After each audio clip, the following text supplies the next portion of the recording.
Hello, everyone. Welcome to another Tank Takeover. Andrew Scheps is here with us today. Hello, Andrew. Hello. How are you? Awesome. Doing good. Good. We'll do the whole explanation for anybody who hasn't seen the first two of these.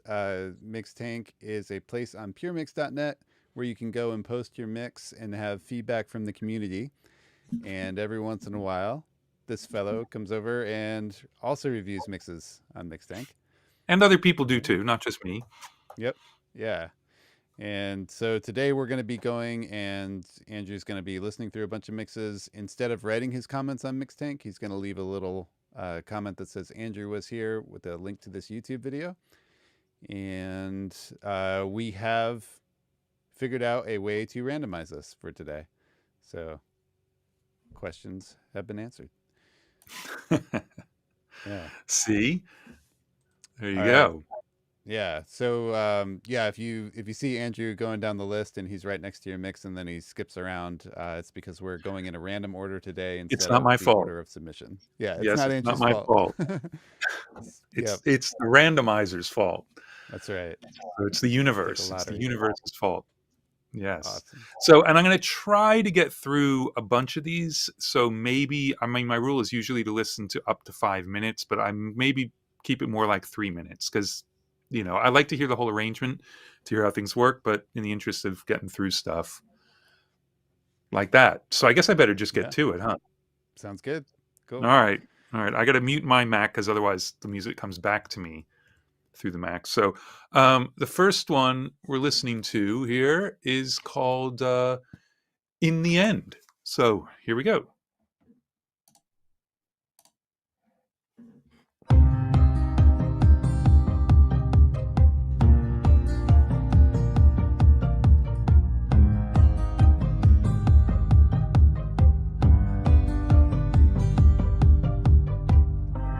Another day of blues coming left and right. Another haggard day of standing in the fight. So many yet to hear the gospel of our King. So many yet to know the Lord of everything. You may ask, why do we press on? Why do we give it our all? 'Cause the Son of Man will rule. He's promised victory. It's the Lord of all who conquers in the end. It's the Son of God I worship, who overcomes it all. It's the Alpha and Omega standing tall in the end. You can gain the fullness of this world, grab the most of what you can. Just know that curtain's coming down, and the author of our life will take his bow. 'Cause the Son of Man will rule. He's promised victory. It's the Lord of all who conquers in the end. It's the Son of God I worship, who overcomes it all. It's the Alpha and Omega standing tall in the end. In the end. In the end.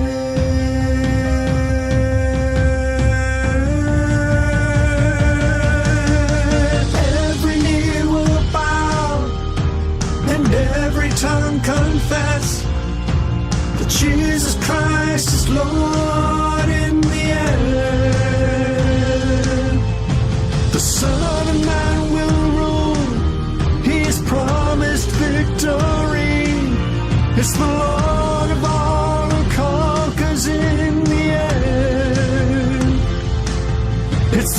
Son of God I worship, who overcomes it all. It's the Alpha and Omega standing tall. In the end. I'm really bad at stopping mixes early. So I would say, hold on, I gotta paste your thing in here. I got all kinds of stuff I gotta do, and come over here and paste that in. I would say that the mix is, it's a little hard to hear what's going on. Like, the power of the mix is cool, and I think the sections actually do grow, but they're things like the toms when they come in the kind of the B sections, they just feel far away. Like, I can't feel the attacks of them. It's almost like when you're in headphones, stuff that's really close to you should be like right inside your head, but this whole mix just feels like it's out there. I would back off a lot of the bus processing and just see if you can get things clearer, because you've got this kind of wash coming off the bottom of the kick drum, the wash coming off the bottom of the vocal, and the effects on the vocal I think are cool once the track builds up, but the first verse, it just sounds a bit wet. And then the toms have a lot of low mids, so it just feels okay, but it sounds very swimmy. And I would try and get some definition back into this. And I think the way to start would be to go to less bus processing, whatever it is. Just do less of that. All right. I'm moving on to random number 2. Let's see how this goes.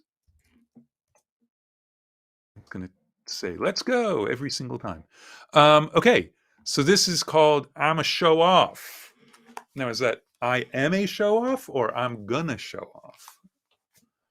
Let's find out.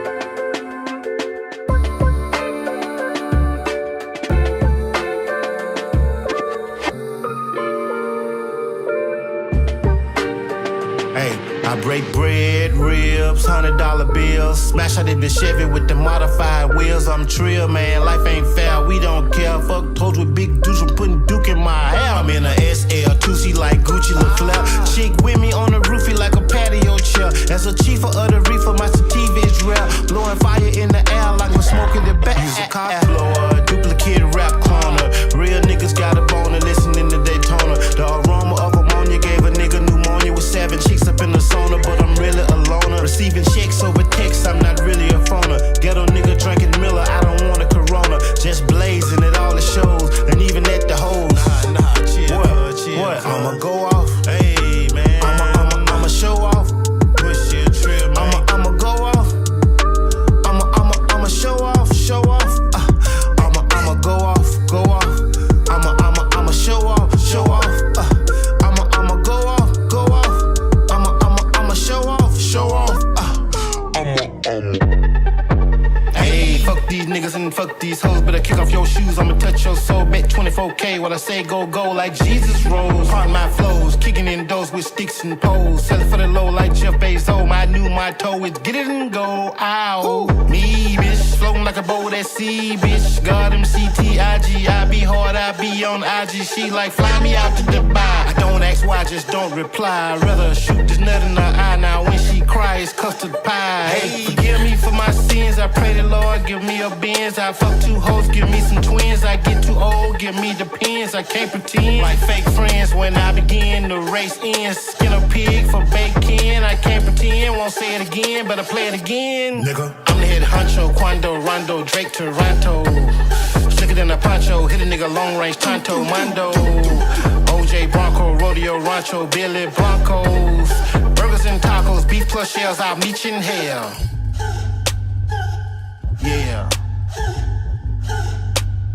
Beef plus shells, I'll meet you in hell.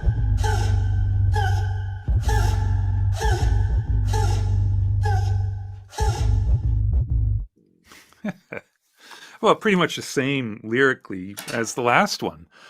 That's a different track. Overall, it sounds really good. I would say with the vocal and the side stick that and the clap, it's right on the edge of being too harsh in sort of that 3.5K range. Not much, but just take that back a little bit.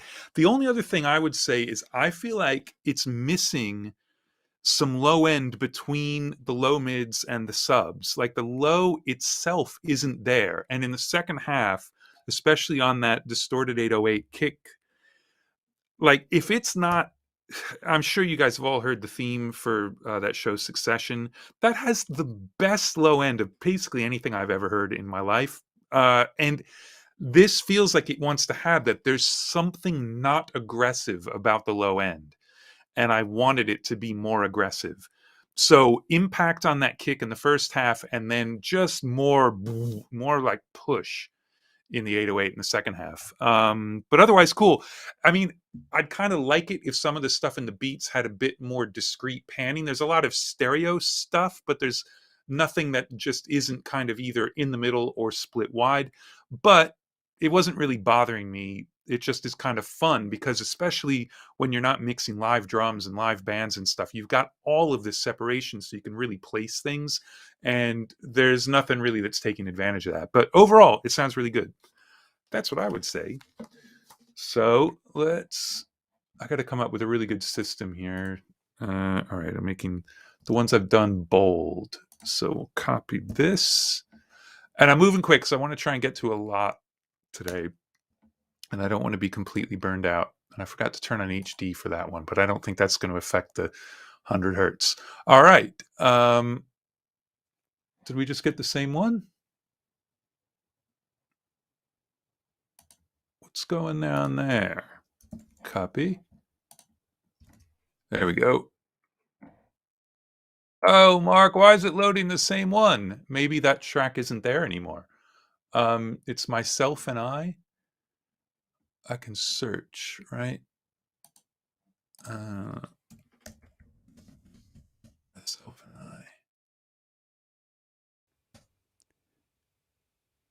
and I. Nope. All right. Oh, I'm not searching in the right place, am I? Mark's probably telling me all that, but my speakers are muted. Myself and I. All right, here we go. So we'll listen to this.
Right. Interesting.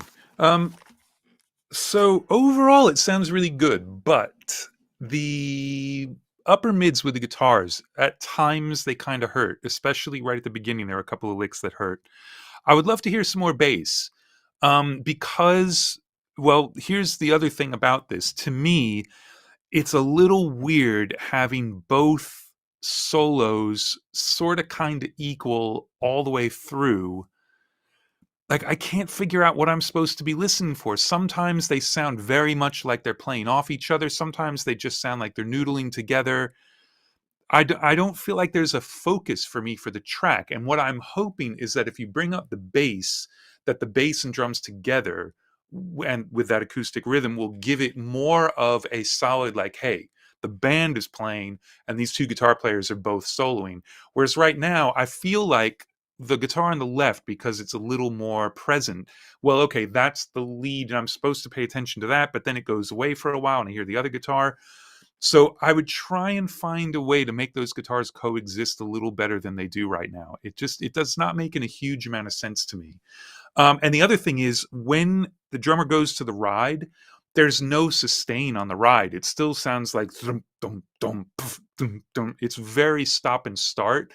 Whereas I think one of the ways you'll get through this is to have a real contrast between when he's not on the ride and it is very short, and when it goes to the ride and it should just glide while it's there. So you get that, you get the sustain of that cymbal. And right now, I'm not getting that. I kind of like the sound of the drum kit, but I'd want to get some more sustain out of that ride cymbal to help move the thing along.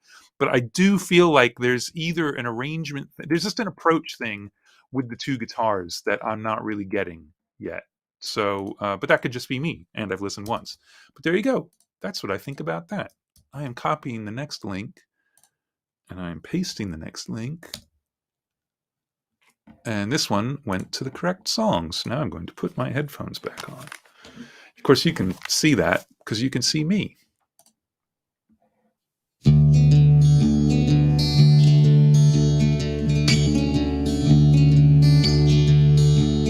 Take my hand and walk on down to the sand where we got drunk on all of those mojitos.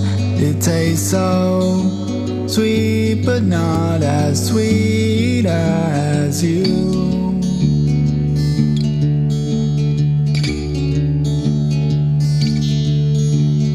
Waves crash near our feet where we watch stars slow burn. Our feelings start to glow just like the embers of that flame from our bonfire we made on that spring night. But the writing's on the wall, there's not much time at all. The moment when we say goodbye is drawing oh so near. Let's stop the clock today, rewind to yesterday. Pretend we're still in April where we dance the night away. Bags packed in the corner of my room. I never thought it would be so hard to leave. Just maybe we could find a way to make it work. But the writing's on the wall, there's not much time at all. The moment when we say goodbye is drawing oh so near. Let's stop the clock today, rewind to yesterday. Pretend we're still in April where we dance the night away. But the writing's on the wall, there's not much time at all.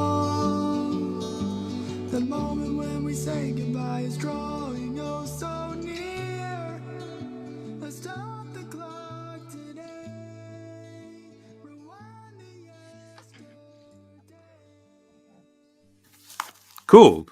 Overall, it's really good. I've got to agree with Tom Foolery over here about the attack time on the. Oh, I've got the wrong link here. The attack time on the ducking for the reverb, it wants to come up a little slower. There's one spot where it's perfect, right towards the end. I think it's after the word here, where you sing it and you sing that word short, and then the reverb comes up. That sounds really good. I think you're going to have to automate, though, the way that side chain allows it to release, because it does sound unnatural. And I think it'll be a cool effect if it just comes up a bit slower. But automate it and keep that spot that I'm talking about. I think it's, whatever, it's somewhere over towards the end.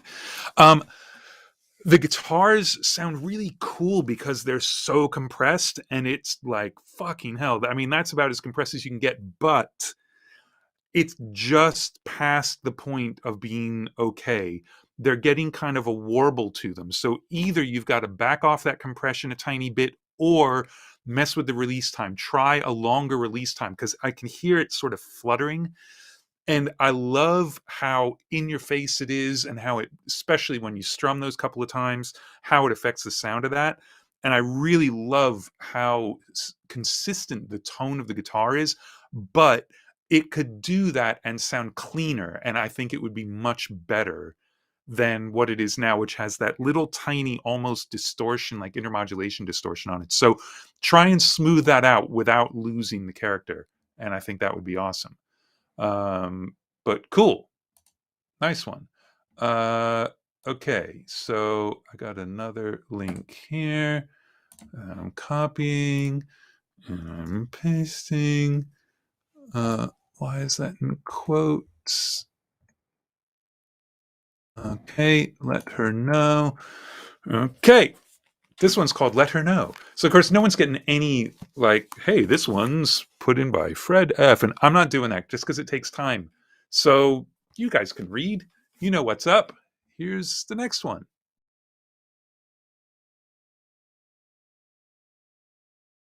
I'm going to stop the outro just because. Overall sounds great. I'm sure we listened to that last time, if not the time before. I don't remember at all what it sounded like or what I said, but I'm basically just going to give you mix notes, which means it's actually really close. So these are all sort of specific. One, the snare feels like it's very slightly pulling to the left. So I doubt that it's the snare mics, but something in the overheads or the tom mics or something has it pulling a little bit. Right now, the bass and the kick drum feel like they're in two different worlds. I don't feel like there's much of a connection between the bass and the kick. So either a little bit more low end on the bass to pull it down there or something. The toms could be a little wider. The solo section loses momentum. You've got like these doubled rhythms in the chorus that disappear completely in the solo section, and you can't. It's great that it clears out, but it can't lose momentum. It has to be as exciting as the chorus. And with the drums, for the most part, I only really hear the kick, the snare, and then the toms. I don't feel a lot of cymbals in there, and I think a little bit more of that could be good. Was that it? Lead vocal. Oh, and the other thing is, I would try turning the lead vocal up. And Ed Cherney used to always say 0.8 dB, and Ed Cherney is the man. So I'd say turn that up 0.8 dB. In reality, what I'd probably say is try and maybe just turn it up by EQing a little sort of lower mids to the mids kind of thing, or maybe a little bit more harmonic distortion or something just to make it pop out a little more. But you can hear the lead vocal all the way through, but it does feel like it's disappearing sometimes. Like it just isn't as important as it should be. So there you go. All right, nice one. And who's next? Pretend. Here we go. All right. We've already had one from JJS6067, but here's another one. Oh, now hold on a second. No, we already listened to this one. What's going on? It says I was here. Is In the End and Pretend the same post? Mark, I'm confused. I'm going to skip this one because I see my I was here. So something's going on with that. It is actually the link for the song called Pretend. Sort it out. Oh, Sorry, what's that, Mark? Oh no, you're good. I'll go check it out and let you know which one. Okay, cool. Right. I will go past that one. Because if I was here 7 minutes ago, I don't need to be here again. All right, Dreaming Out Loud. Let's have a listen.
What would it be like not to have to worry again? Who was a player and who was really a friend? Just be yourself and you'll never have to pretend. This quest is simple, sit right back and listen to me. The way I see it, much of your life you spend wishing for things. You stare into space and wonder just what the future will bring. I know how to believe in these thoughts and never be let down. It don't bother me as long as I continue dreaming, dreaming out loud.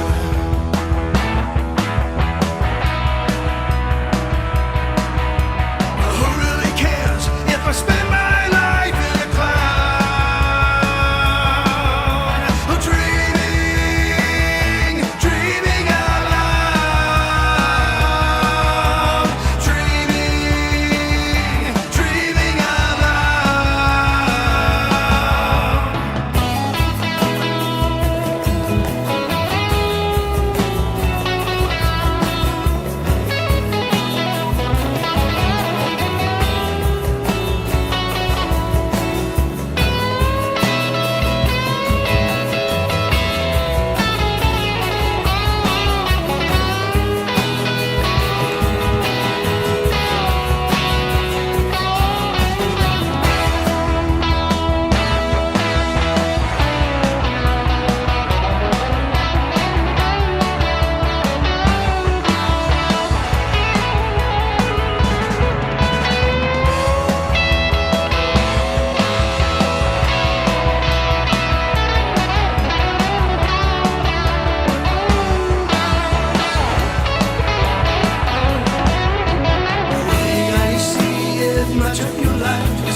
dreaming out loud.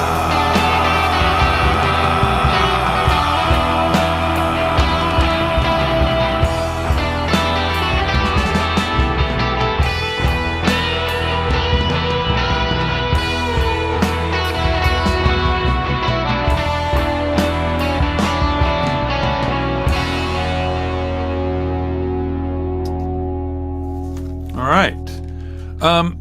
So Overall, I think the biggest problem is in the drums themselves. They're kind of cool, but like the kick has no point to it. It's just a low end thud, which can be absolutely fine. But I feel like if you're going to have that sort of drier 70s drum sound, even when they were super dry, they had air around it. And I feel like there's no air around the drums. They're very like, and they want to open up a little bit more. And then balance wise, like you're trying to start off really aggressive. So those hard panned guitars, which it's nice to hear some stuff out on the sides, they're drowning out everything else. You can barely hear the solo. If you listen to the solo at the very end, that's a really good balance between the rhythm guitars and the solo guitars. But the beginning of the song has to kind of have that. The backgrounds are a little too present. Everything else is a little bit murky and wet, which is fine. It's a creative choice. But then I've got these very bright ooze on the sides, which is a little weird. In the section in the middle where you've got the percussion, bongos or something like that, there's some times in there where the timing is really kind of off. I don't feel like everything should be edited, definitely, but there are times when it's actually distracting. And because the drums don't have very much definition, it's hard to just take the groove from the drums and let other stuff move around it. Everything else has to be tighter if you're going to keep the drums like that. But I think if you make the drums a bit more present, then all of a sudden you're building a larger room for all these other instruments to go in, and it'll be easier to find a balance where you can actually hear everything. And that's what I have to say about that. So I am saying I was here. Wink. And then that one goes like that, and that goes like that, and that goes like that. All right, Little Green Ladies. I'd imagine this is a song about Star Trek.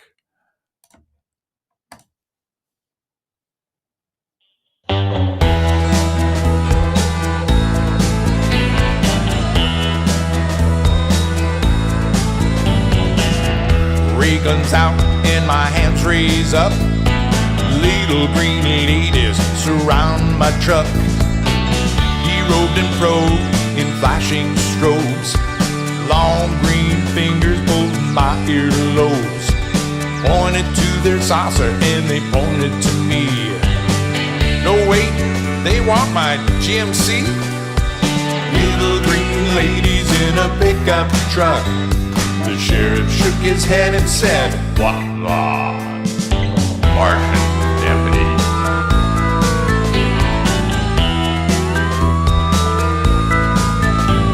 They headed south through Santa Fe.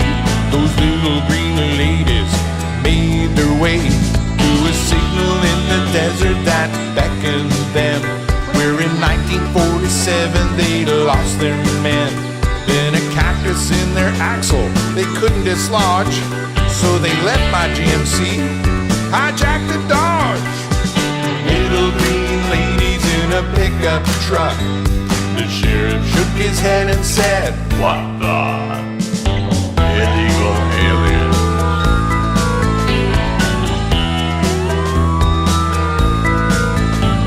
Outside of Roswell, police blocked the road, watching for a Dodge truck that fit the mold. Were the little green ladies out of luck?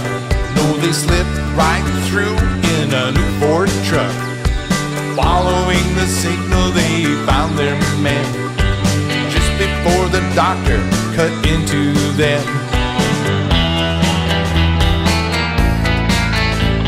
The autopsy ended before it began.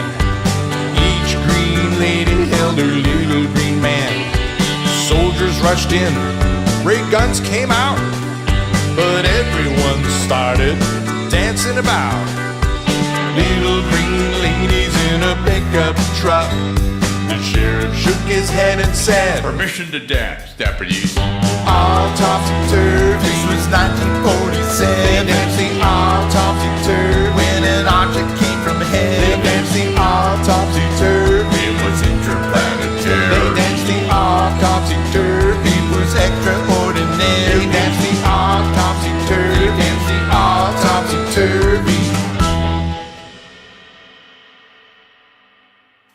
Cool.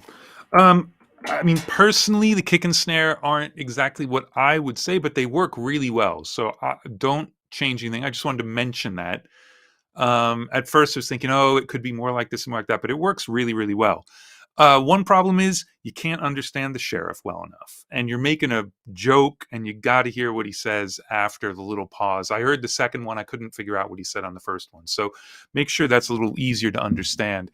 There's also a big kind of shift in the groove between the verse and the chorus, and it takes like almost a full bar to get there, and I think it's because the ride cymbal hanging over or something, but it doesn't clean up fast enough to actually feel different. That should be more of a contrast. And then at the very end, you've got the overlapping vocals. I feel like you want to take that overlap and move it somewhere, because right now it's just confusing. Like, hold on a second, now there are two of them. But the vocal sounds really good. The vocal is right up front, super easy to understand, tons of space for it, but I still hear all the other instruments.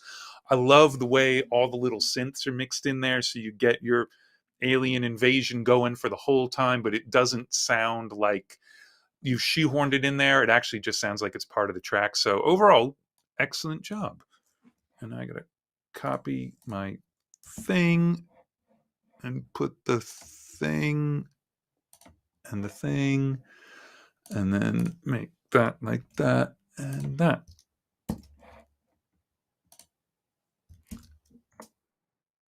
Right. What have we got now? Looks like it's very quiet. Overheat.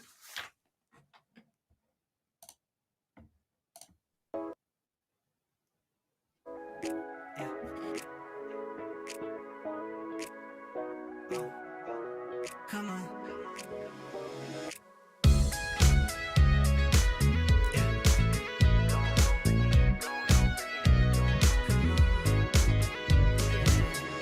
I've been writing, I've been finding things I like about you.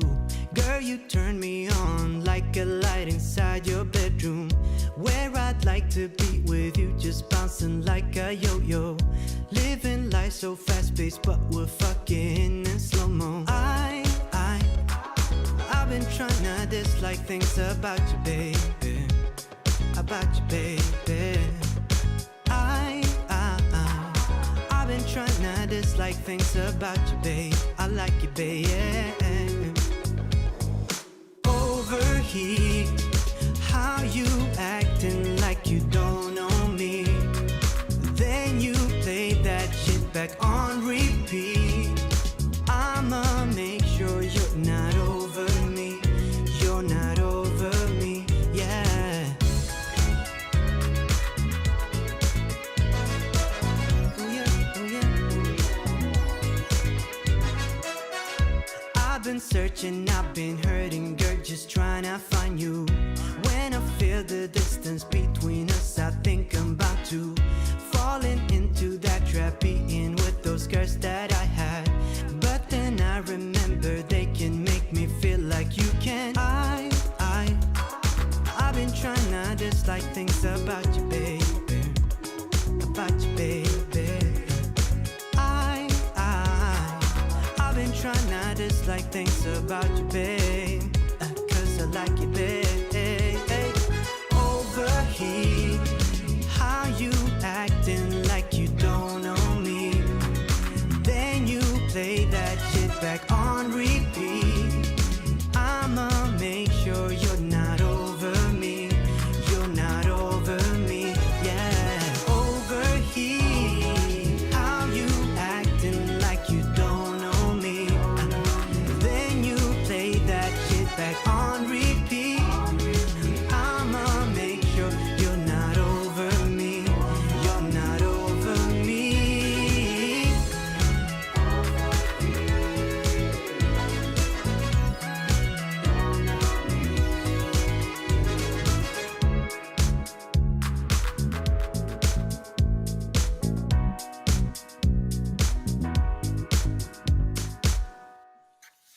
All right. Overall, really good.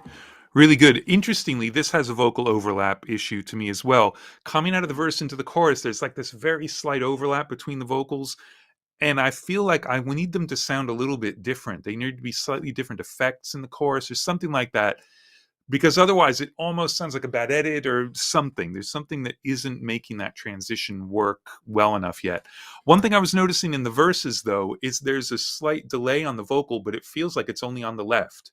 So I don't know if there's a shorter one on the right, but like the one on the right isn't long enough to overcome the Haas effect and the one on the left is, or whatever it is. But I sort that out a little bit. It could be on both sides or something like that. And I could use a little more thump on the kick. It's good, but I feel like I could use a little more because it's a 4 on the floor, make it a dance thing, and that's it. So I'd maybe try some more vocal effects in the chorus and just see if that helps that vocal transition, but also helps the chorus open out. And then the only other thing I would say is you've got a couple of spots where the synth horns come in, where you've got kind of a synth that takes over for the vocal as the lead instrument. You should turn it up, turn that and the horns up and make it take over for the lead vocal, because otherwise it feels like you've gone into another section where there will be vocals, but there aren't vocals, and you're not really quite sure why you're there. So let it be a synth solo. That's what I would say about that. Overall, very nice, though. Okay.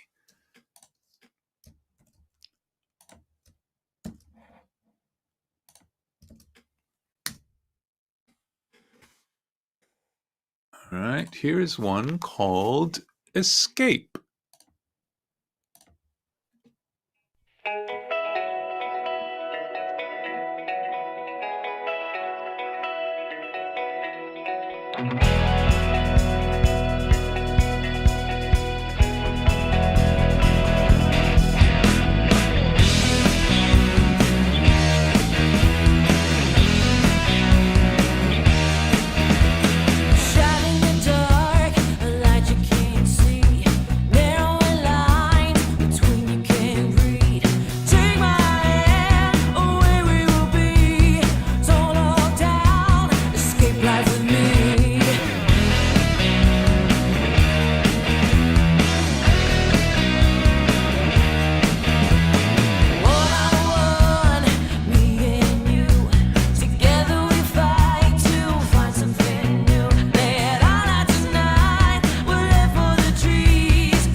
Nice. Sounds great.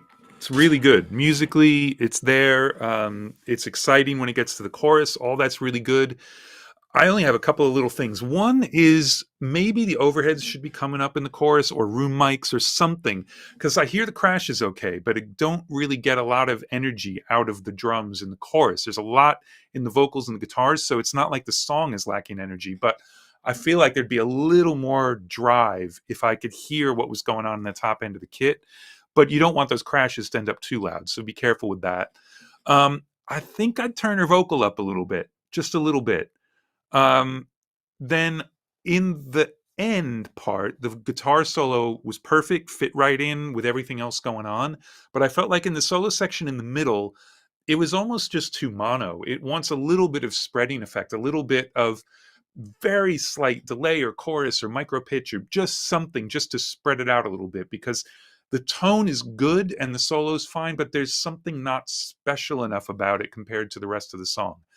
And then my only question is the bass too clean? Like, it's super easy to hear, it works really well, but it's a little separated from the guitars, and I can't tell if a little grit on the bass wouldn't be a good thing. It might not work, and it might not make it better. And overall, the song feels great, so I wouldn't change a whole lot, but those are the things I would check out. All right.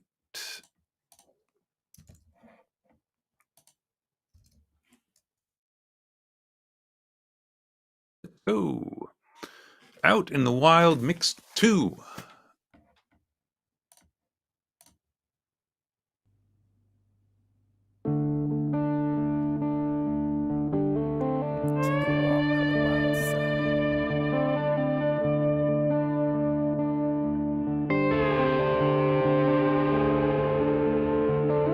Mountains climb into the sky,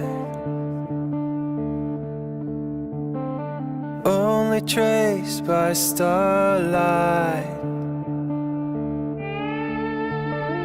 Another sound for miles and miles, like a journey back in time.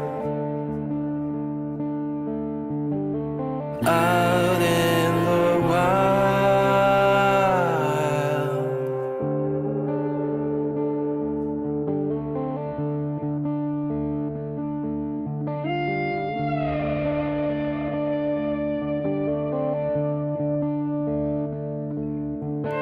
the haunting curves, the rainbow fields, the gentle whisper, the roaring scream, like a magnet for my dream. The more I wonder, the more I see. Out in the wild,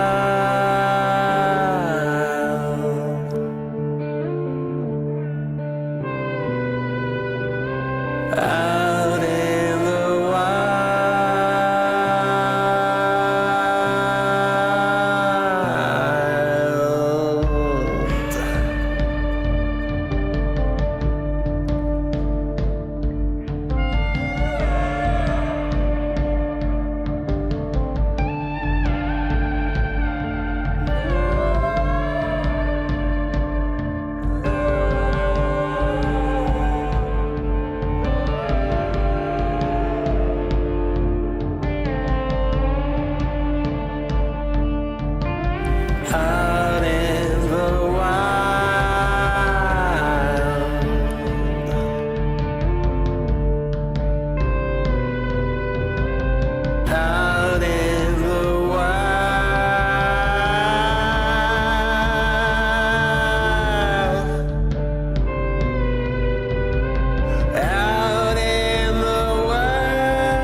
Cool. Overall, it's cool. I really like the sound of the main guitar. It has that when you get a dark fingerpick guitar where it starts to sound almost like a Rhodes or something. I think that's really cool. As Tom points out, I had time to read some of his comments in the middle. I think the vocal is definitely too bright to go with that guitar. I would have the vocal match that guitar. I wouldn't re-record that guitar. It's cool. It feels good. And you get through the song that way. The drums are an issue. Right now, you're playing like a tom part on a kick drum that's got so much low end that it just never stops. And you can really hear the mix falling apart when the vocal and the kick drum are in together. It's just everything's folding in on itself. So I think you got to figure that out. It'd be cool to have the drum part more of a tom thing, because then it could also be stereo, whereas right now it's just all right in the middle. But other than that, I think it's really good. I would just get the vocal sound to match the guitar that's already there and try and figure out a way to do the drums where you get the feel of that kind of tribal thing, but without it being all just big resonant low end. And there we go. All right. And what is next?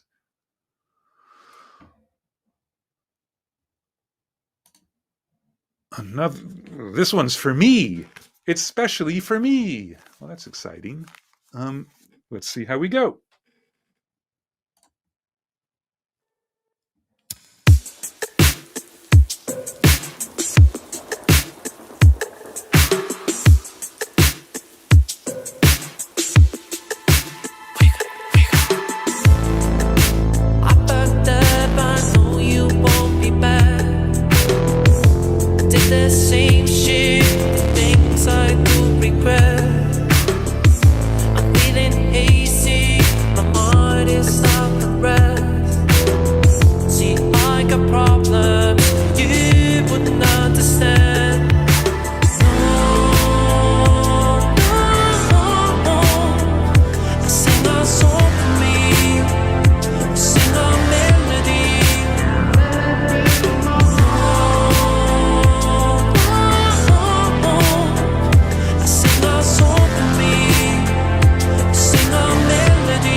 Nice. Sounds really great. I only have two tiny things, and they're sort of related. One is about possibly needing to de-ess the vocal, but I'm thinking it might be an overall mix processing thing because the hi-hat has the same kind of sibilance to it that's just on the edge of being too much. So have a look at your bus EQ, or possibly just de-ess the vocal, leave the hat alone, or maybe back off both and don't do anything in terms of bus EQ. And then I think the vocals seems really good in the choruses, and I don't know if you're adding extra effects there or not, but it doesn't quite work for me in the verses. It feels like it's a tiny bit quiet or small or something. Like I can hear it no problem, but there's something not quite right in the balance. But overall, that sounds really good. And just something to relate to one of the earlier tracks, the one where I was talking about the drum kit where It's the one that had the really loud stereo guitars in the intro, where there wasn't like a sense of space around the drum kit. Listen to the very beginning of this track, and the noise, the kind of crinkly, crackly noise that's going on, gives you this sense of a large space in a really weird way. And it's that kind of just like breathing air thing that was missing on that other track, whereas this has it. And then once the synths are in and the brighter reverbs and stuff, that just takes up that space. It's setting up how big is the world that this song is going to live in. So nicely done. And paste.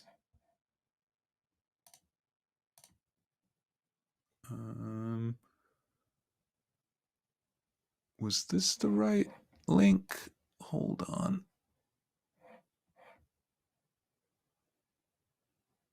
I'm confused now. Oh well, I'm just going to paste a link and see what happens.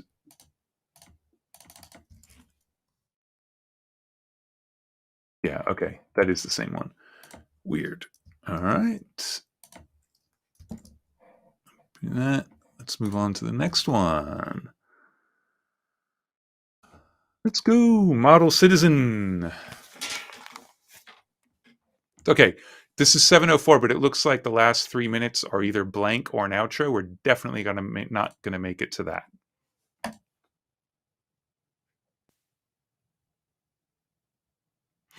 I'm just going to say right now, trim up the front end of your mixes, peeps. There's no point in having it so when you hit play, I got to wait for 5 seconds. And when I say I mean any listener. They don't want to do that.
Cool. I'm breaking my 3-minute rule.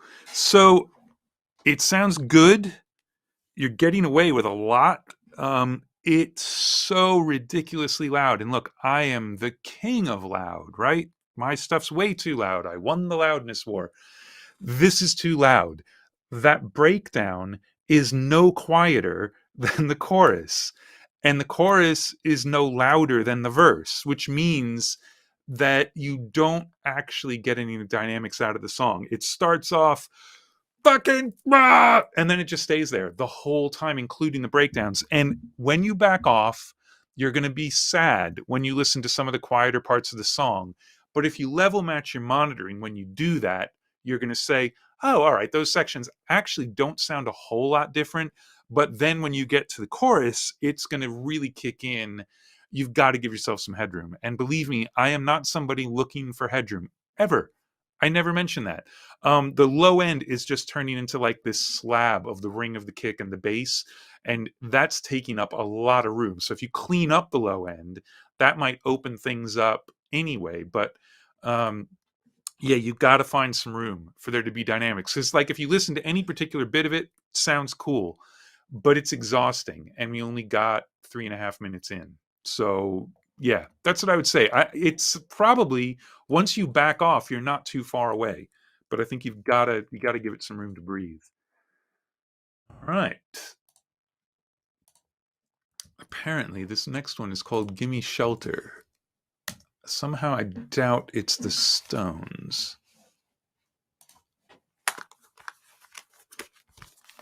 All right.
just gonna skip around.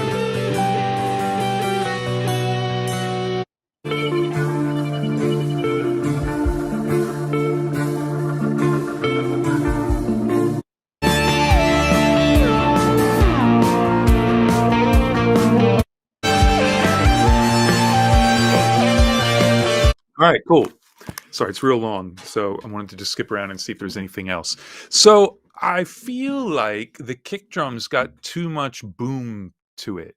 It just doesn't make much sense with the rest of the track, and you could really hear in that build-up coming out of the instrumental, so maybe at around 450, something like that, where you've got the instruments are kind of going around, and then all of a sudden you get a boom, boom, boom, and there's something too big about it. If you rein in the kick, then I think the bass can help carry the low end of the track a little more, which would be good. Maybe add a little lows to the bass, because right now the low end is very choppy. It's very stop and start, whereas everything else is kind of rolling and moving along. And around 240, where there's some extra electric guitars that come in, and that fills up the spectrum. So all of a sudden, it really feels like it's moving, as opposed to before that, where it really does feel stop and start. I think that kick drum is definitely part of it. The other thing is that the keyboards are never really separating from the rest of the track. They're very mid-rangey. Both, I can't even tell if it's a Rhodes or a Whirly. I think it's a Whirly. And then the organ, they're just like right in the middle, and they don't have any air around them. And so they're just getting swallowed up by the guitars, and they just are kind of filling things up, but you don't really hear what they're playing. So I think a little bit more separation, a little less low end in the kick, maybe rely on the bass a little more for low end, and then you just get it to feel a bit better. I would check out, like I said, around 240, and that's a spot which I think feels good. And then try and make the rest of the track kind of feel something like that. Not necessarily sound like it, but just feel like it. All right. There's that. And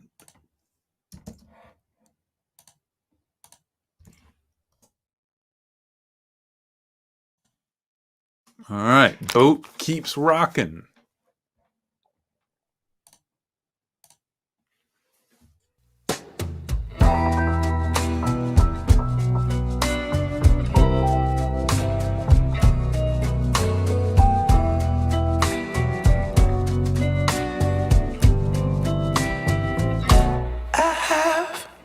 So many I have hurt so hard, the ones that I love, in love and of love, it's all the same. Blood brought down with a mighty sword, and cries of passion on both keys rocking.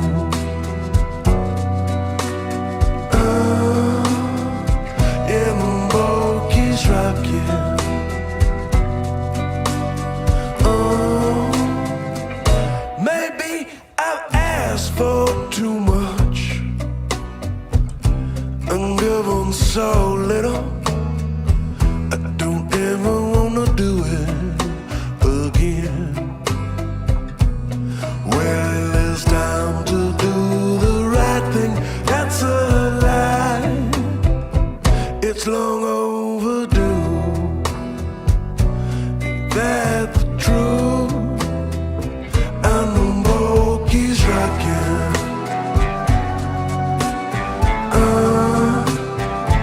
Yeah, the boat keeps rocking.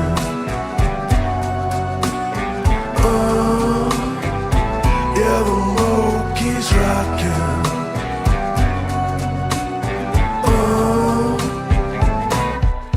When it's time for sleep, when it's time for the bed, what I feel in my soul feeds the voice in my head, which offers me no sacrifice to you. It's been hard lately, it's inevitable. Then my consciousness will seek my recklessness in so many forms, and I'll be reborn once again, once again, once. I know more kids.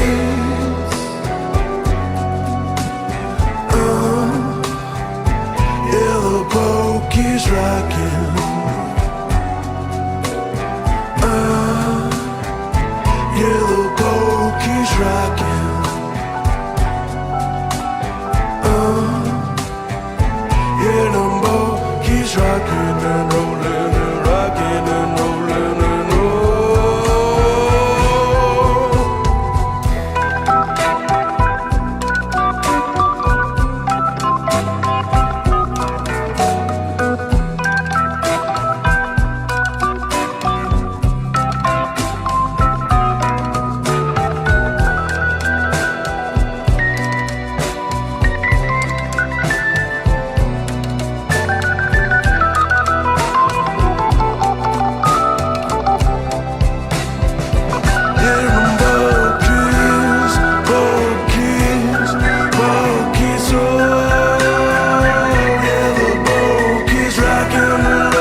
That is awesome. That sounds great. The arrangement's great. The sounds are great. I love the presence right from the top between the acoustic guitars and the top of the drum kit, the way you really feel like you're in the room. You can feel people's fingers on things. It's really awesome. There are a couple of things I would try just to see if it gets better, but do a save as, because that's fantastic. The Morricone guitar, the dun, dun, dun, dun, dun, that little walking part, I feel like that could come up. That should be almost equal to the vocal.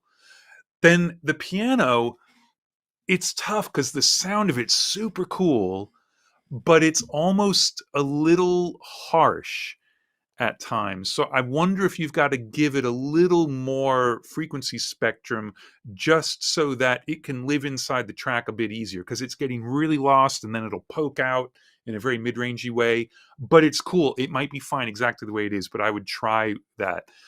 One thing that was really bizarre to me in the first half of the organ solo, you've got those like stick clicks on the rim or whatever they are, and it sounds like you've mic'd up somebody with really long fingernails playing the organ.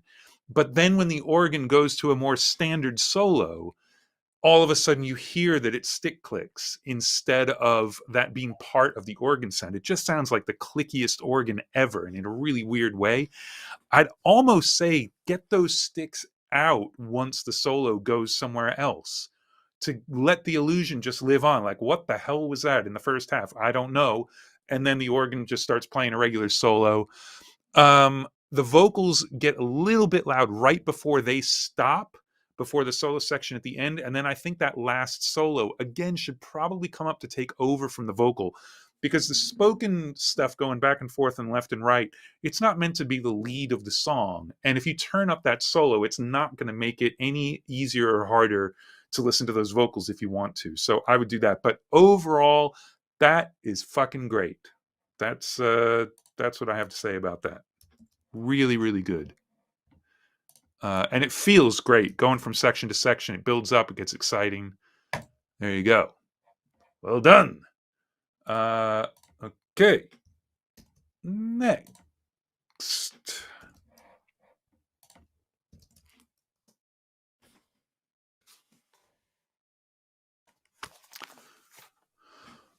All right, here we go.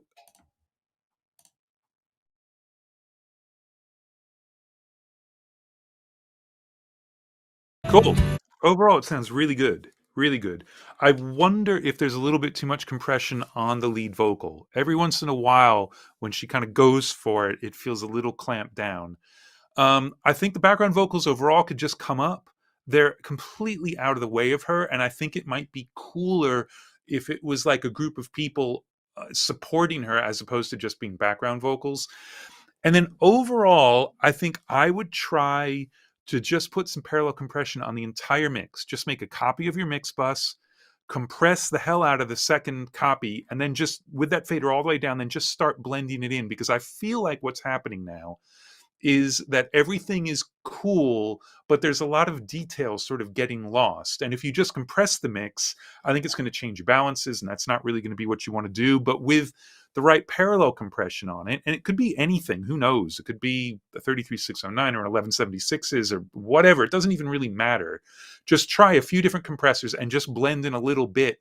I think you'll start to hear the little picking on the acoustic guitars come up, whatever, but make sure that it doesn't change your balance too much with like the kick drum, and make sure that the moment at about, 3 minutes, where you get the little snare fill and then you finally have the snare as part of the drums and the mix really opens up there. Make sure that that moment still feels as good as it does without it. But I think that little bit of parallel compression will help just sort of put some more life into it. But overall, it sounds really good. You probably know this, but not all of the words are in English. I can't understand them all. And that's just a bad joke. Nice one. All right. Let's see what we got next.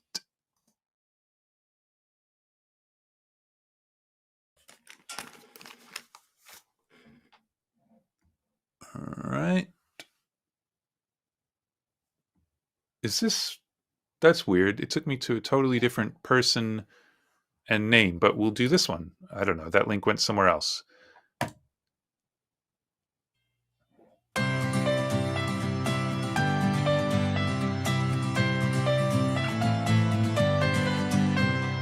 Durch die Straßen auf und nieder leuchten die Laternen wieder.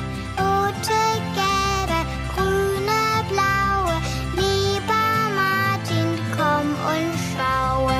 Rote, gelbe, grüne, blaue. Lieber Martin, komm und schaue.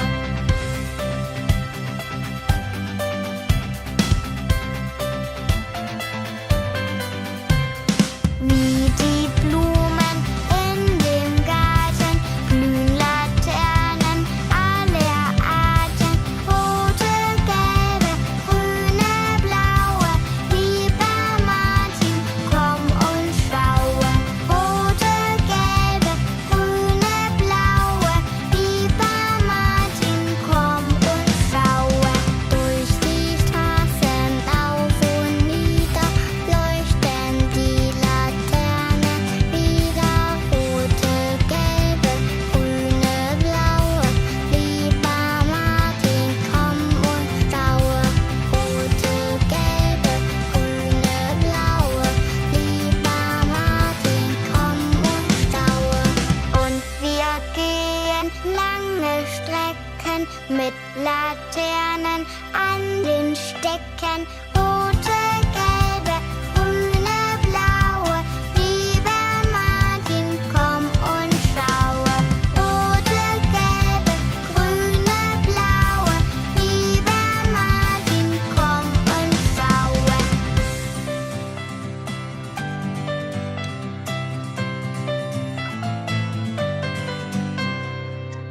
Nice.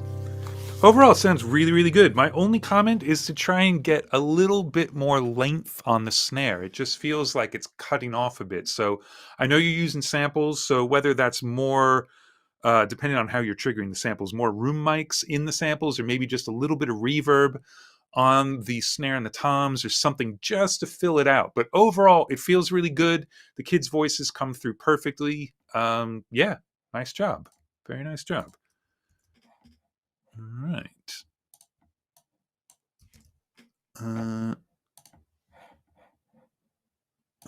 All right. Next one. All right. Walls.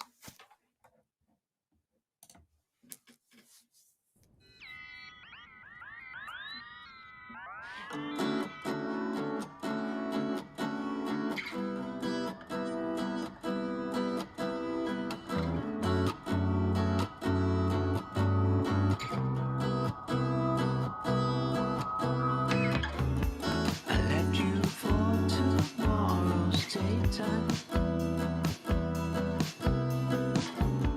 I kept you resting with me in my mind as I fell to sleep that night. If it wasn't for the walls, we'd be side by side. For the walls we thank our keeps are just a secret between you and me.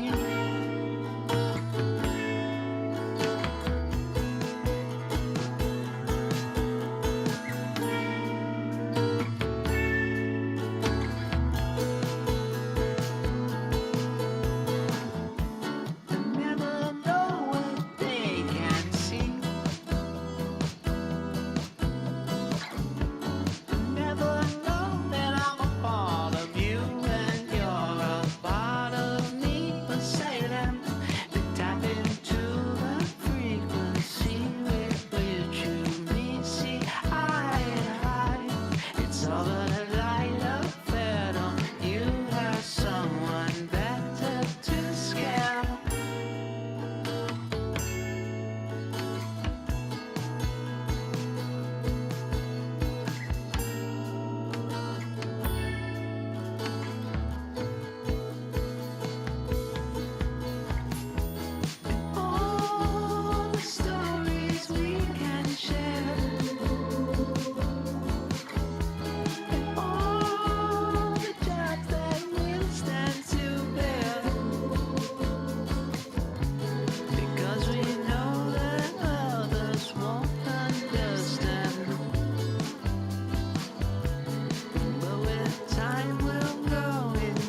Cool. I had to turn it up because it's very quiet, and I suppose that's good. I never understand the whole quiet mix thing.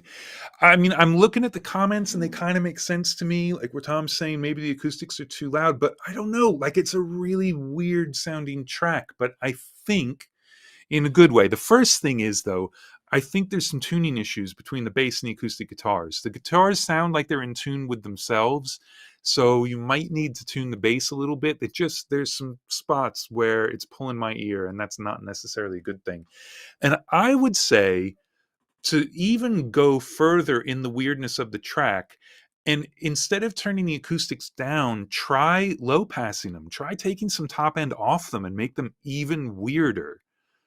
And I think it could be cool because right now the problem is that the vocal doesn't feel as important as the acoustic guitars, but I don't know that it's just level. I would kind of stay true to the very weird vision this has and try and follow it through, but you've got to make it so that the vocal is the most important thing. And right now it's stopping just shy of that. So there you go. But it's really cool sounding. Don't go too far away from that. Don't try and make it sound like anything else. Okay. Cool.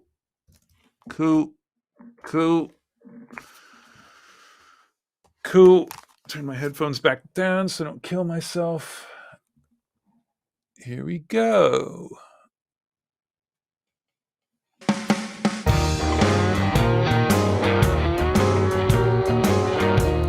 Send me some loving, send it, I pray. How can I love you when you're so far away? Send me your picture, send it, my dear, so that I can hold it, to pretend that you need. Can you send me some kisses? I still feel that touch. I need you so badly. I need you so much.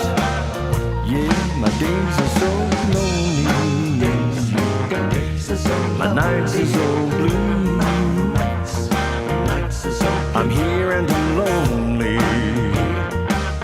I'm just waiting on you. Just waiting for you. Just waiting for you. I'm just waiting for you. Just waiting for you. I'm just waiting. Can you send me your kisses? Still feel a touch. Oh, I need you so badly. I need you so much. Yeah, my days are so lonely. My nights are so blue. I'm here and I'm lonely. I'm just waiting on you. I'm just waiting on you. Fade's a little abrupt at the end. You should probably let the song end. Overall, it's kind of cool. It took me a minute to get into it, but I think the few things I would focus on, the vocal effects sound a bit out of place. Like they're a little much. So either turn them down or find something else to do with the lead vocal effects. I feel like the slide guitar is always a little muffled and a little too much in the middle, and it just doesn't really have its place. The piano being hard right is cool, so I think you've got a lot of room to move that slide further out of the middle and make it a little bit more important, especially during the solo. The crashes, there was one drum fill that ended in a crash, and that crash was way too loud, but the rest of the cymbals I think are well balanced. And then the background vocals, I think they're too like full range. They need to be made smaller so that they're easier to understand, but they won't take up as much room. Because right now they've got like full frequency spectrum, but they're not singing very hard. And while the lead vocal is singing, it's a little hard to understand what they're doing. Once it's in the solo section, they're easier to hear. but they shouldn't be masking other stuff, and they shouldn't get masked by anything. So make them smaller so they're easier to hear. And then turn the solo up. There you go. But I'd say a pretty good start. All right. Next. No, this link just took me to the same one. Okay. So we've already heard this. So moving on. A couple of the links, I guess, are just taking me to, I don't know, something recent. It's hard to know. But, okay, we have not heard this. So 3 a.m. in HD.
Nice. Overall, it's really cool.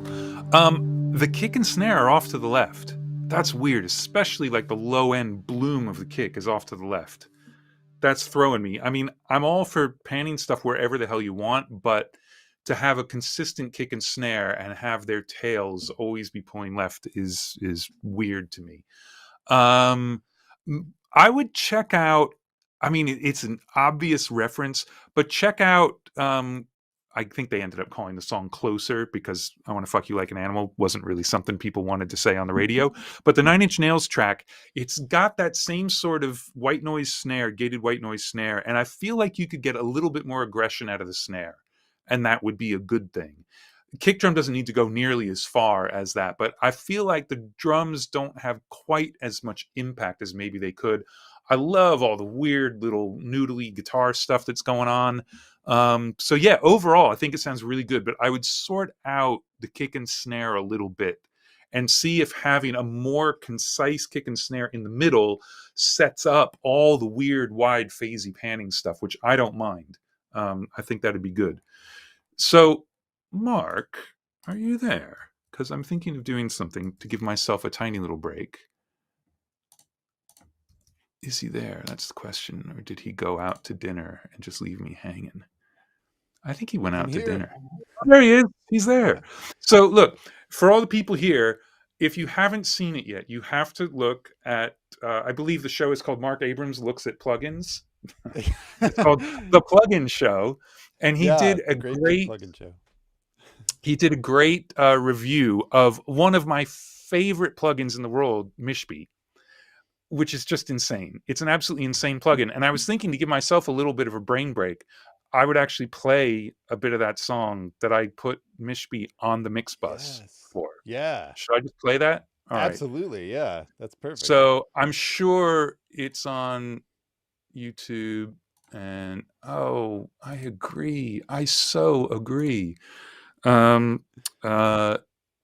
guess you guys can see what oh no, you can't see what I look at because I've never used YouTube on this browser before. This is an interesting. I'm not sharing It's your browser at the moment.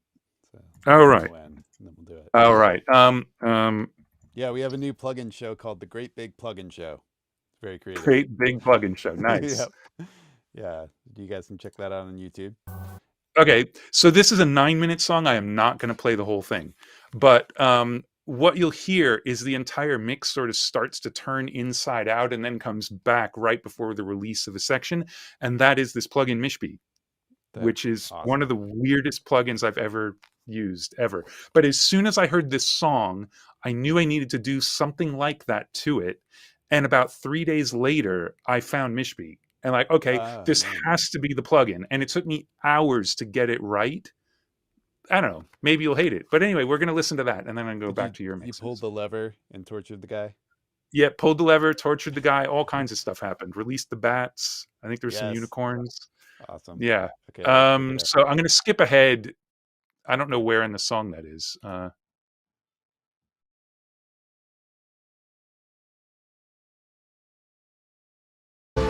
So if you want to make people nauseous with your mix, that's the way to do it. So that's Mishbeat on the mix bus.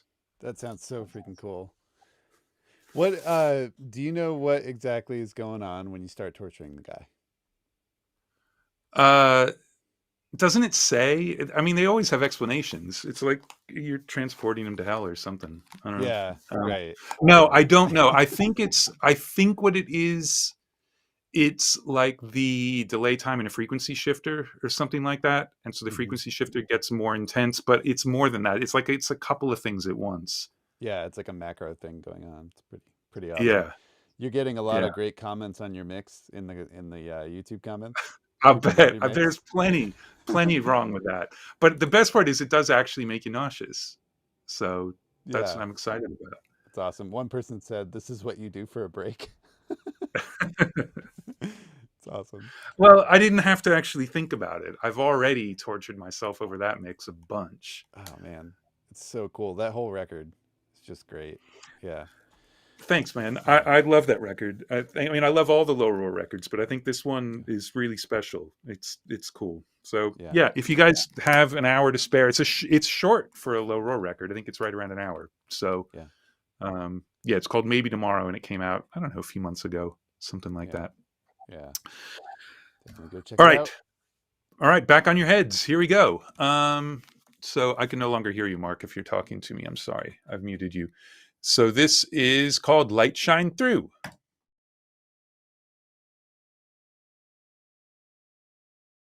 Oh, sounds really good. There's a lot of really good stuff tonight. So the first thing is you've got kind of a 2-bar pattern with a kick, both in the verse, but it's busier in the chorus, but it's kind of the same thing. And that very first downbeat is really strong and solid, and then all the other kicks in that pattern are not. And I understand the ones on that like and 3, but I feel like it's too many soft kicks in between. Once every 2 bars is not enough to get the strong kick. So I would either have all of the ones on one be that strong kick, or just turn up the answers a little bit. They don't have to be as strong, but they should be a bit stronger. I just feel like you almost lose momentum because that first kick sounds so great, and then there's nothing for 2 more bars until you get back to it. I think the snare is either too loud or too bright. It's got more mid-range presence than the vocal. I think the vocal sounds great. So there's something about the snare that's just a little bit overpowering. And the fast hat programming that's on the right in the choruses, I think that should come up a little bit because you don't really get the detail of it. And that's what's always cool about those 16 and 32nd note hats, is you really get that detail of the fast hits coming together. But other than that, sounds really good. So nice job. And I wasn't ready to paste my thing. Cool. Oh, hold on. Mark's back. I got to turn up my mic. Yeah. Yes, sir. So that song is from our current mixing contest.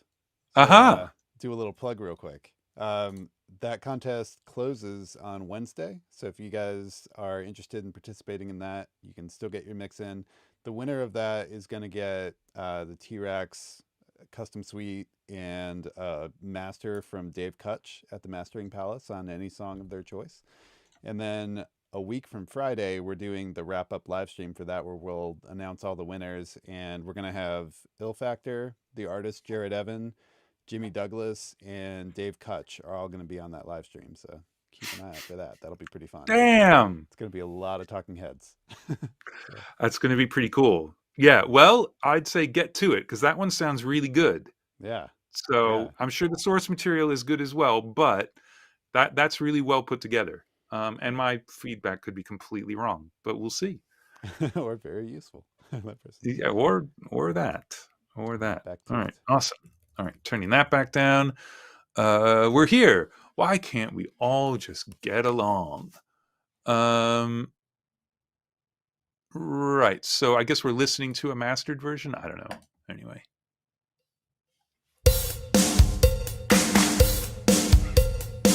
Their God is bad and yours is good. Your God lives out in Hollywood. Their God is wrong, but yours is right. Their God is black and yours is white. Your God wants you to save the few. Their God wants them to kill some Jews. Your God hates the homo man.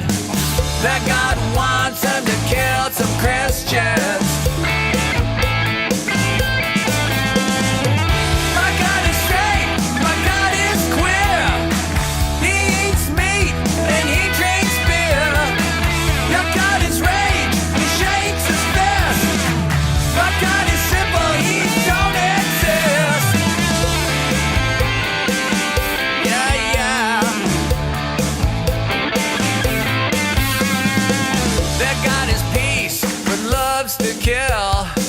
Your God is love, but war's a thrill. You believe in God we trust, and they believe for God they must. Why can't we all just get along? Come on and help me sing this song. Grab a stranger, start making love. Pretend there ain't no God above. Ah, yeah. My God is straight, my God is queer. He eats meat and he drinks beer. Your God is rage, he shakes his fist. My God is simple, he don't exist.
Nice. It took me a second to get used to the drums. I was expecting more of like a normal drum kit kind of thing, but they're cool. It works, but I'd say the snare sounds too unnatural, especially during the fills. So I can't quite tell what's going on. I don't think it's programmed. Maybe it is, in which case the detail is amazing. But if you're triggering samples, I would add back in a little bit of the microphone, no matter how strangely recorded it is or whatever. It'll just help to kind of make it sound a little more natural, because all the snare fills with rolls just sound weird. It doesn't really hang together. I love the cowbell. Cowbell is awesome. I would try adding a little like 1.4 on the rhythm guitars, the hard pan rhythm guitars, because there's just, you don't want them brighter because they'll start to mess with everything, but they need some more of the tone, the kind of honk to them. So rather than turn them up, I tried just adding a little 1.4K, something like that. And then when you get to the end and you've got the doo-doo-doo vocals that are answering the solo, they should be as loud as the solo, because right now they feel a little tucked in, almost like they were background vocals. But at that time, they're back and forth with the solo, so they need to stand up to it. But overall, it feels really good.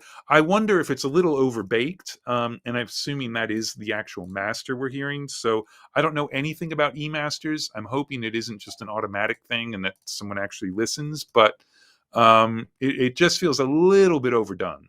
So if you have control over that, just back it off a little bit. But overall, it feels cool. All right. Next.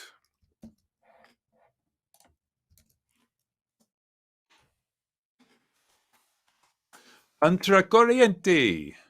I just said that wrong, but there you go.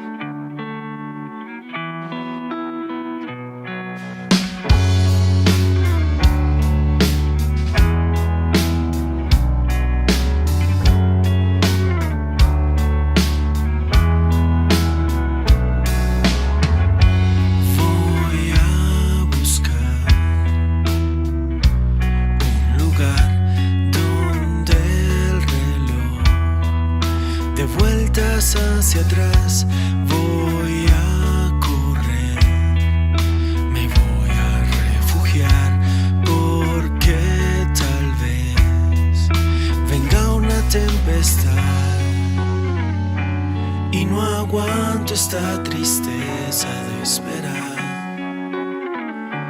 y solo sentir tu ausencia. Puedo navegar contra corriente y no lo intento, porque solamente encuentro junto a ti una razón para seguir y descubrir lo que hay en mí, lo que hay en ti.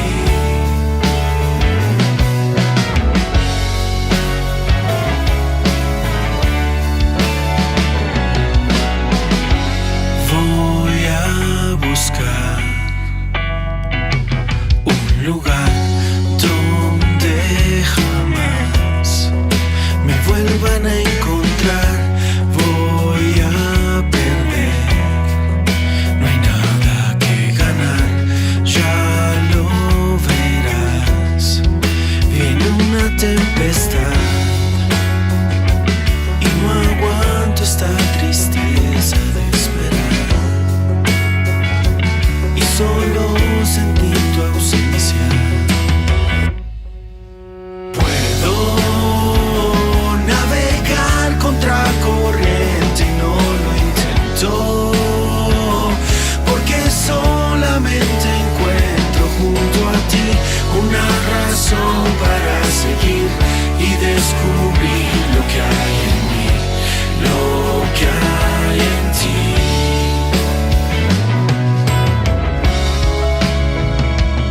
No aguanto esta tristeza y el dolor, y no aguanto la vergüenza, no, y no quiero continuar sin ti. Puedo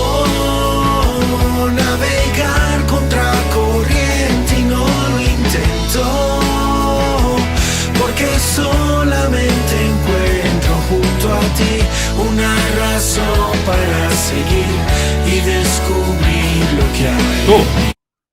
Again, overall, sounds really good.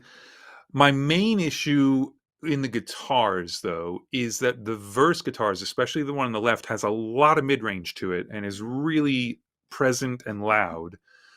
But the chorus guitars have almost no mid-range to them. They're really tucked in there. I think all of the guitars should meet in the middle somewhere. You're actually losing some momentum in the chorus because of losing presence in those guitars. So I'd start by bringing up in the chorus and get the chorus to just feel a little more rockin' with the guitars. Then go back to the verse and see if you can take some off. Just the one on the left, probably. The one on the right's probably okay.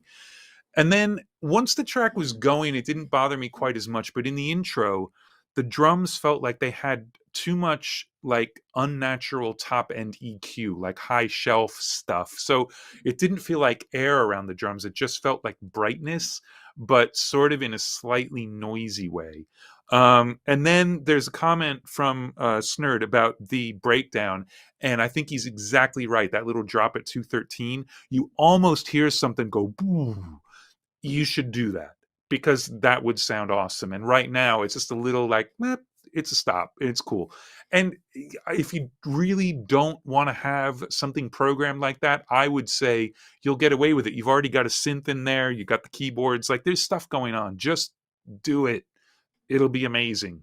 Or a reverse cymbal, something. It needs a little production to make that little stop actually a big like, great. And right now it's like, cool. Okay. So there you go. But overall, again, good. No clunkers. All right. I was here. And next.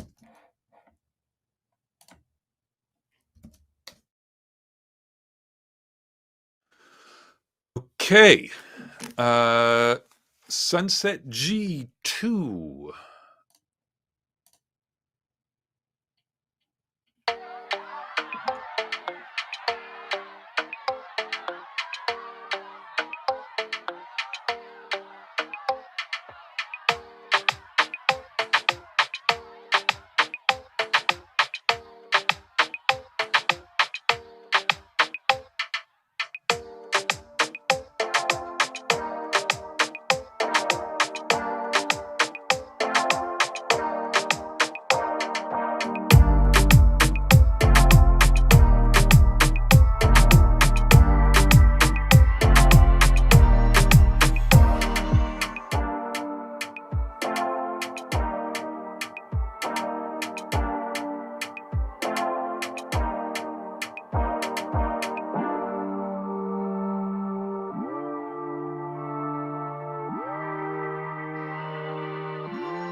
Cool. Again, overall really good. I love the low end in the big sections between the kick and the bass. The kick is super strong. Bass has got great sustain to it. Really good. I think the snare is too loud. It's harsh and it kind of hurts a little bit, both in the very intro, but also in the louder sections when it's in the backbeat. Little scratchy stuff is totally fine. The filter sweep break, it doesn't feel right to me. Like there's no reason for it. I don't get why it's happening. It's just like, oh, you could filter. And the way it opens up, it's almost like it's opening slowly. Then all of a sudden it opens up more and it kind of sits there and then it opens up some more. And I think you need to do something cooler with it. Like perhaps you need to do manual phasing where that goes down and then up instead of just a filter thing. If you want an example of that has nothing to do with this musically, but is fucking great and everyone should listen to it. Everybody should listen to the album English Settlement by XTC tonight. Just listen to the whole damn thing. But it's on, I think it's on Jason and the Argonauts. There is this section where they're kind of in this rolling bridge where stuff is cycling over itself and whatever. And the phaser is manually clamping down and clamping down and clamping down. And then vroom, it opens up and it's perfectly done. And that's what that filter section should feel like you're sucking all the air out, but you're making tension. Where now it just feels like you're getting rid of the top end. It's like, well, I wonder when the top end's going to come back. But in fact, I know exactly when it's going to come back.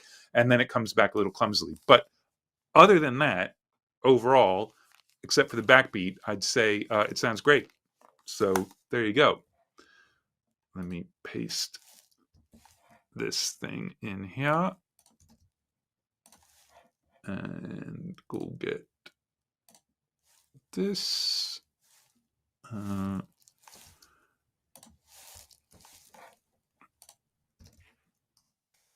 right, who's next? Fire! New mix.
Again, really cool. It's interesting that I mean, obviously you've got to choose some genre or whatever, that you put electronic instead of like pop or something like that. Because it's still a guitar synth song, but it's very 90s. The drums are kind of weirding me out, I gotta say. I mean, to have programmed drums on a song like this is absolutely fine, but that snare drum, it's got this like distortion thing to it that's really weird, and the hi-hat is just sticking out like crazy to me. I would go back and have a listen through some like 90s pop stuff. I don't even know what in particular to point you to, but this is like, you know, I don't know. It's almost like getting rickrolled in a way. Like there's some of that Rick Astley kind of era stuff. But you know, it's not. I'm not saying that in like, oh, it's cheesy, because it isn't at all. But there's a very definite genre that this fits into, and I think you'll get some inspiration for your drum sounds, because I really feel like, I mean, maybe the kick is fine, but the snare and the hat just don't work. The toms are fine, but there's just something about the snare and the hat that are really distracting. There are comments from the other people about the sax. I actually don't mind it when it's in with the vocal, and then the fact that it takes over in the solo. I feel like if it were louder or sounded bigger when the vocal was happening, it would distract, whereas it's just doing fills underneath. So I think that part's fine. But I think you should revisit the drums completely. Don't try and tweak the drums you've got. Try replacing them and just see what happens. See if you can come up with something better. Because otherwise, the track's cool. And there you go. So, and of course, these are all just my own personal opinions. And you can feel free to ignore anything you like, especially on something like that, where it's just a matter of taste. All right, ce soir in HD.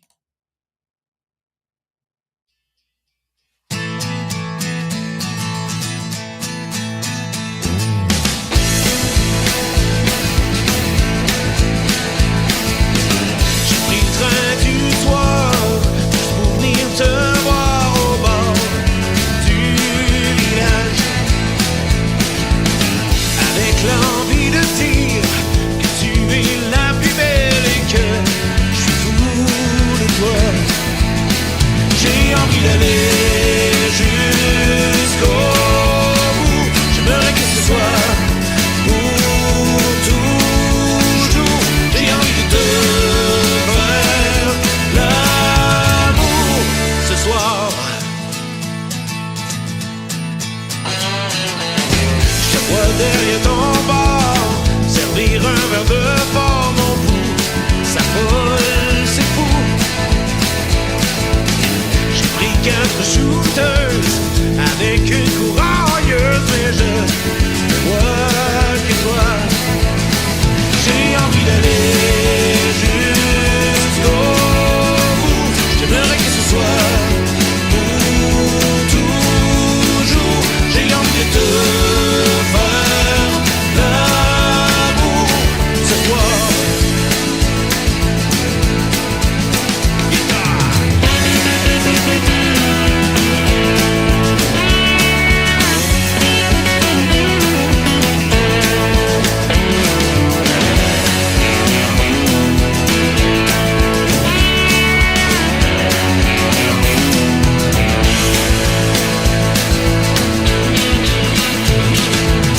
J'ai pris le train du soir juste pour venir te voir au bord du village. Il est presque 3 heures, faut plus que j'ai peur et que je te dise je t'aime. J'ai envie d'aller jusqu'au bout. J'aimerais que ce soit pour toujours. J'ai envie de te faire l'amour. J'ai jusqu'au bout. J'aimerais que ce soit pour toujours. J'ai envie de te faire l'amour ce soir.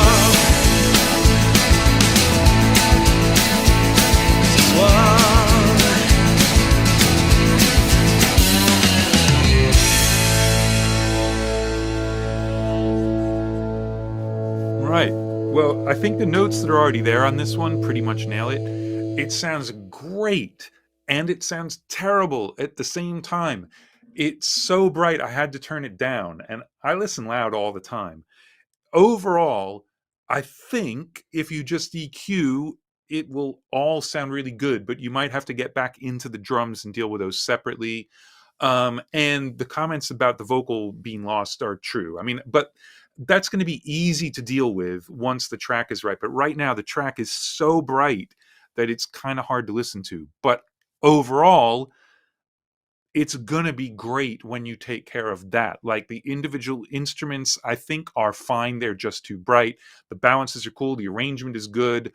All that's there. And even the vocal is fine, but it's too quiet. But that's more of a balance thing than a brightness thing. But yeah, it's just like you could shave with it at the moment, which is a shame.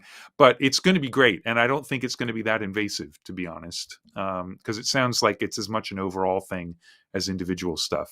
So yeah, hopefully won't be too much of an issue. Next.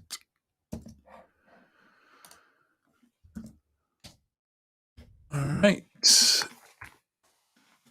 Here we go. Between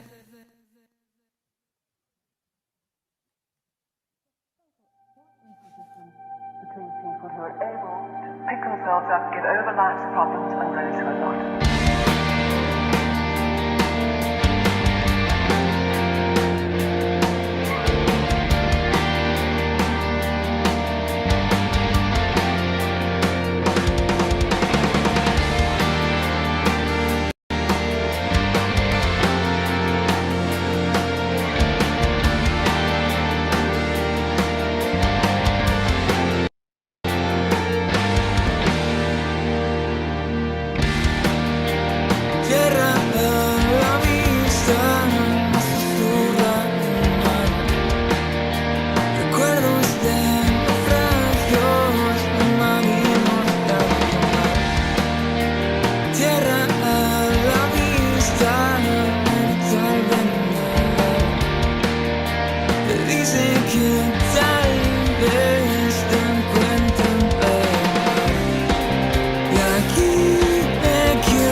themselves up into overlapping problems.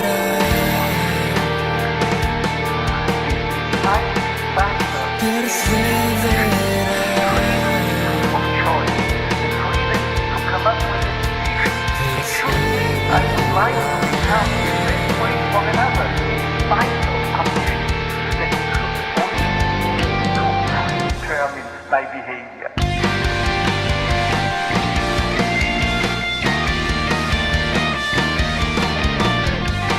Okay, cool.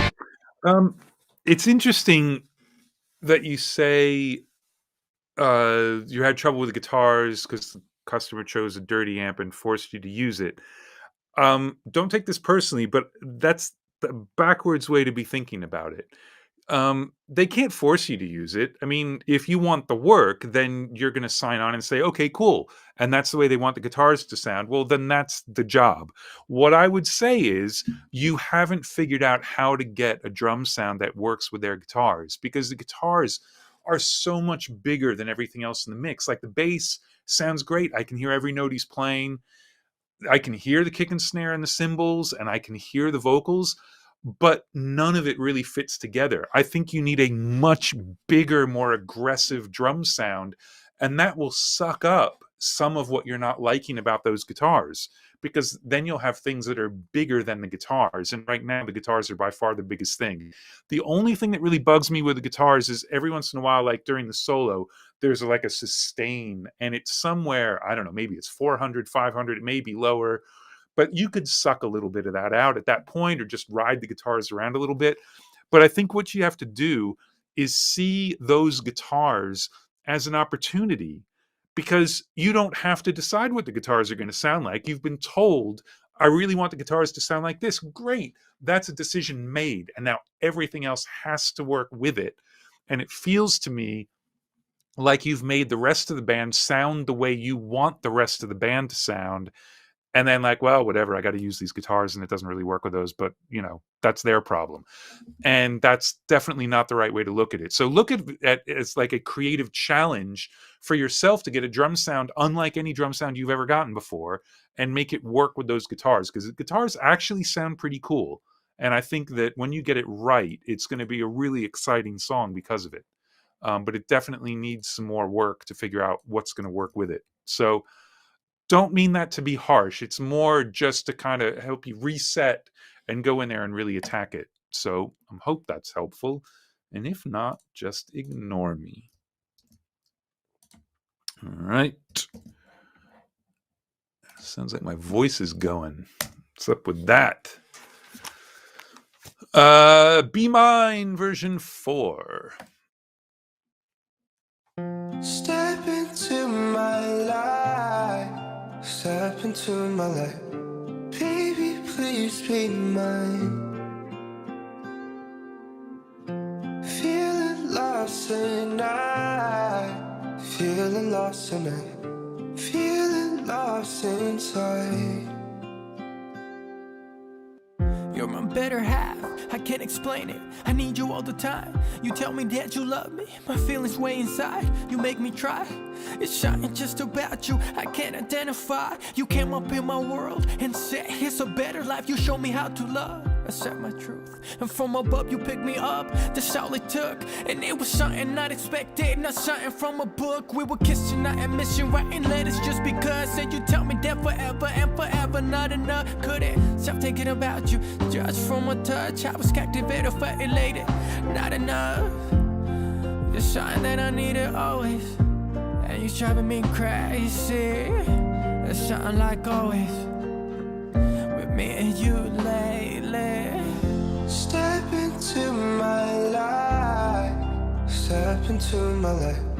Baby, please be mine. Feeling lost tonight. Feeling lost tonight. Feeling lost inside. Step into my life. Step into my life. Baby, please be mine. Feeling lost tonight. Feeling lost tonight. Feeling lost inside. If you were something new that you needed, so you did. I never knew what pain was.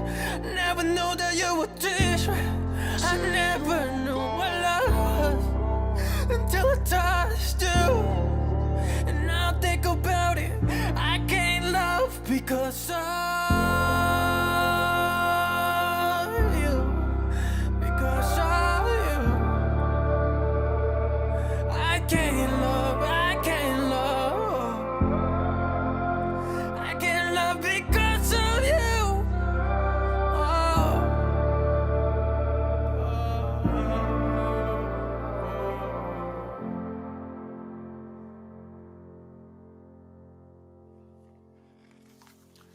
Overall, I think a lot of the elements are good. I don't think it quite hangs together as a song. It feels a little just cut together in some ways. Sonically, the sound of the rap vocal just feels really wrong to me. There's something almost like too normal sounding about it. It's like overly de-essed, which doesn't sound bad, but it doesn't sound distorted at all. I don't know. There's something about it that doesn't work to me. It just feels very forced. And I don't know what to say past that. I feel like there are just some instruments missing, and it feels very sort of like a chunky arrangement, and it doesn't really necessarily hang together yet. So I don't know. I would just keep working on the song and not worry about the mix yet, and kind of get that to work better, and then come back around to the mix. And probably most of your mix stuff will be sorted out by the time you figure out the rest of the song. But it doesn't feel like you're done arranging. Maybe you're done writing, but I don't know if you're done arranging. So sorry. Hope that's somewhat helpful. But maybe not.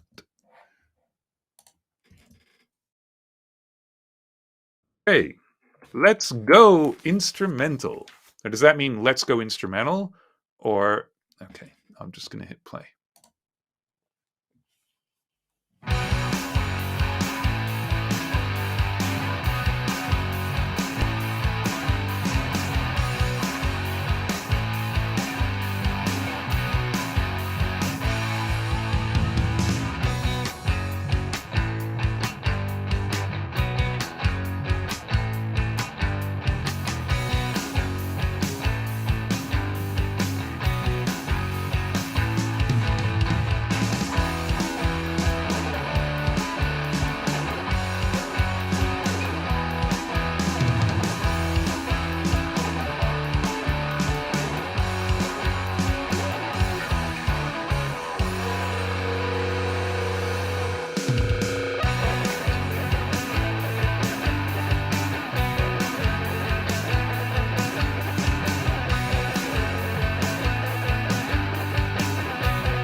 All right. I'll say right off the top, it's weird to listen to a song that's going to have vocals without the vocals. Like, I don't know what the point is. That's like listening to stuff in solo and really trying to decide whether it's right while it's in solo. Sometimes you got to solo some stuff up just to hear what's going on, especially while you're learning, and I get all that. But like, it doesn't make sense to comment on this mix without the vocals, because if you had like really small mid-rangey vocals, then maybe the size of everything else is okay. But I kind of doubt it. I have a feeling you're going to put the vocals in and the whole track's going to sound small, but I don't know that. So all I would say, looking at the drums, all I hear is like the stick on the ride and then crashes. Like I don't hear consistent overheads. So maybe make the drums sound a little more natural, open them up a little bit. Then you'll make the guitars a little bit bigger to go with it, but get the vocals in.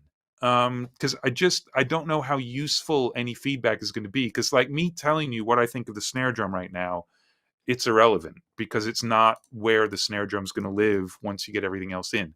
So yeah, get the vocals in, and we'll see what's up. Now, if this is meant to be an instrumental, then it's definitely not done. If it's supposed to be instrumental, then I think you've got to really get the guitars sounding bigger because they have to be really important. But I'm sure this is meant to have vocals, right? Okay. Anyway, now I'm confused and feeling like maybe I don't know what's going on. So I'm going to move on because I don't like confusion. I don't mind confusion, but I don't need it when I'm talking to myself and a screen. All right, this one just took me back to one we've already heard. I don't understand why. Let me copy the link again. And yeah, okay, so you can see this is really random because I'm not even going to all the links that I'm supposed to have. So I know people are going to get upset we're not going to get to everything, but that's because there are just too many.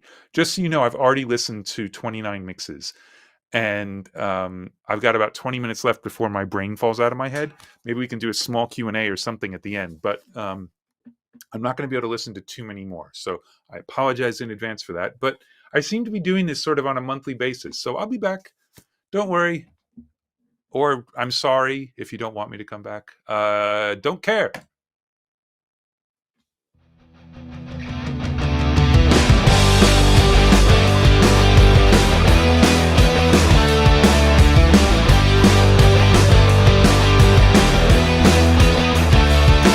I don't care anymore what you want me to do. I don't care anymore what you tried to put me through. To leave was easy, stay away was even more. I don't care what you gave me, I just don't care anymore. And I just feel like letting go. I thought that I should let you know I don't care. I don't care. I don't care anymore. It was trite and I forgot. I don't care anymore. If you return what I bought you, it wasn't easy. That part just wasn't true. I don't care what you gave me, I just don't care, we are through. I just feel like letting go. Thought that I should let you know I don't care.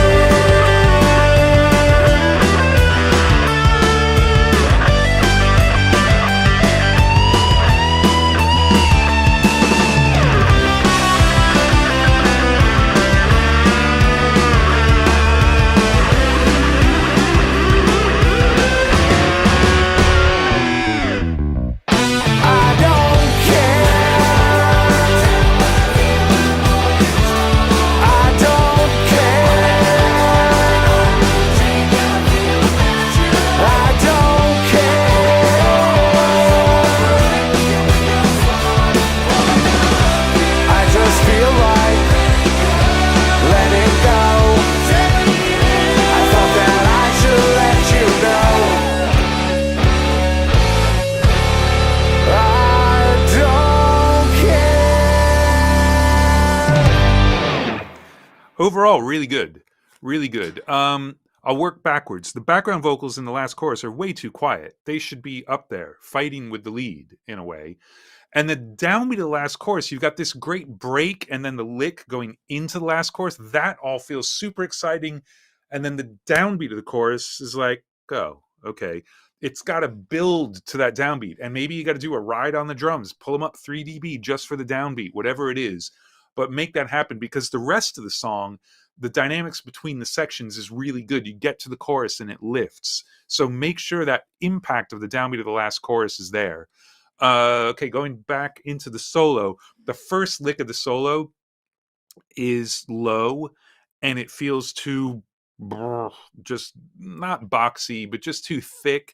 And then it's fine once it steps out of there. So you may need to automate an EQ. This happens all the time on solos where they start low and it's in a part of the tone that if they were going to play in that register the whole time, they never would have kept that tone like that. But they're climbing out of it to the solo tone. But down in that register, it's just too thick. So I would say just do a little EQ at the beginning of the solo and then the rest of it's fine. Snare feels like maybe it's a little too crushed. It's got a lot of sustain to it, but it doesn't have a lot of attack. So maybe either slow down the attack time on whatever you've got on the snare or just back off it a little bit. The verse electric that's on the left is very boxy and mid-rangey, which I think is actually cool, and you should bring out more of it. Because it's a weird sounding guitar, but I think it's really cool, especially the contrast between that and the more traditional second verse guitar. So that's what I got. But overall, really good. Energy's really good, especially going from section to section. Nice one. Paste. Send. Bold. Copy. No. Copy the next one, you idiot. Talking to myself.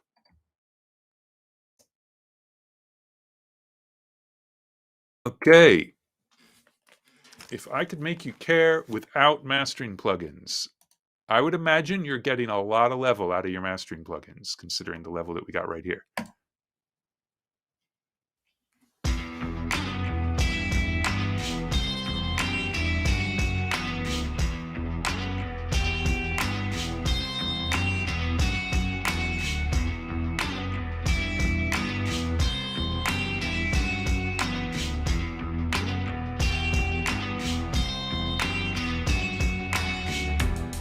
If I could make you care,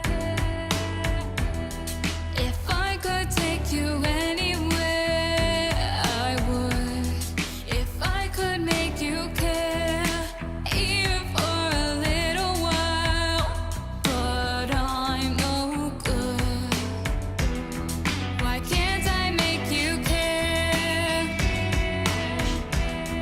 Why can't you see me standing here in tears? If you would only care, am I just invisible? Am I no good? Well, I am stronger than this. You won't bring me down. I'll blow you off with a kiss. I could not make you care. It wasn't going anywhere at all. I could not make you care, even for a little while. It was no good. So now I see you there.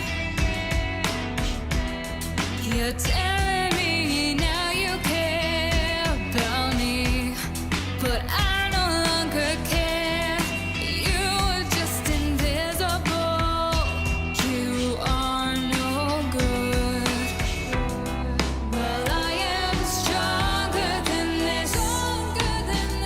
You won't bring me down. I'll blow you off with a kiss. I've become stronger from this. Nothing brings me down. I'll blow it off with a kiss.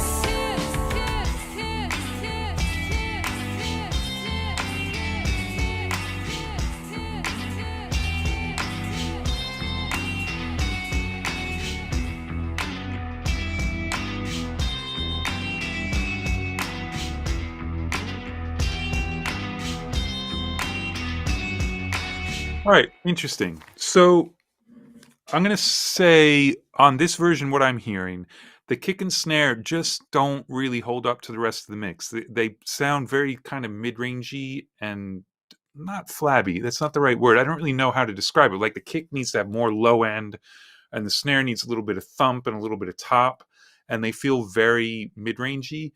But one thing I want to say is that you say you've removed mastering plugins, but I'm wondering if you're calling them mastering plugins, but they're actually like mix bus processing. Because if you're mixing through them and they are what makes you get the mix to the point where you think it's done, then they are just part of your mix bus processing. They're not really mastering. Mastering would be something you do after you're done mixing.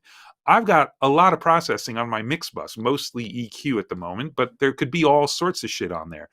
But it's mix bus processing, and I get level out of it, and a lot of stuff happens, but it's what makes my mix finished. Mastering would be something where you say, I already think my mix is finished, but now let's see what we can do to it now. So perhaps when you listen with your mastering plugins, it's a lot closer to the mix that you actually want it to be. But in that case, they are your mix bus, and you've got to treat them like that.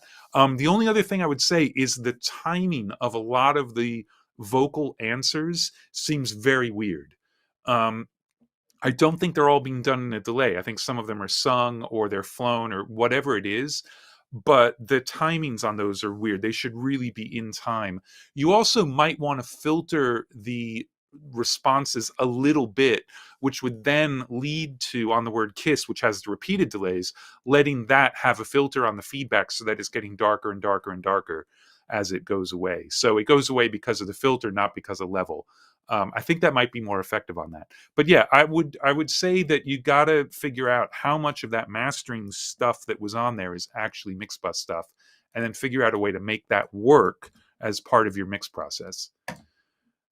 All right. I think we're going to do one more, and I know everybody's going to get really angry because we didn't do a lot, but this is about as random as you can get because it's not even going to the links I've got half the time. So this is very random. Okay, this is the third time we're coming up with that one. I don't understand why. Let's go to this one. James Brown music. All right, here we go. So this may be the last one, or maybe there'll be one more. I don't even know.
Cool. Very cool track. Interesting. There's some weird issues for me. So the first thing is both guitars in at the beginning are in the middle, and what happens is you completely lose the picking guitar that started the song. So something's got to move, and there's a perfect example of what happens later on because you've got at around 2 minutes you got that other guitar that's by itself, and then the song kicks in and you go to the solo, and you've got the guitar by itself, and then during the solo it splits to stereo so you don't lose it, and that's really cool. Something like that needs to happen at the beginning. I feel like that guitar at 2 minutes could be more aggressive, though. It's hinting at this really gnarly mid-rangey sound, but it doesn't quite have it. It's a little bit laid back for what it is, but it sounds great behind the solo. I love the low end coming out of that Moog bass, but I think it's killing the compressor towards the end. Like, it just feels like the whole track is getting blown up a little bit because of it. So as much as I love it, I think you got to rein it in. But here's what's really weird to me. When it's just the kick and snare that come in, and that happens twice. So that's at 46 seconds and then again at 256. When it's just the two guitars and the kick and snare, I love that snare drum. It's really cool.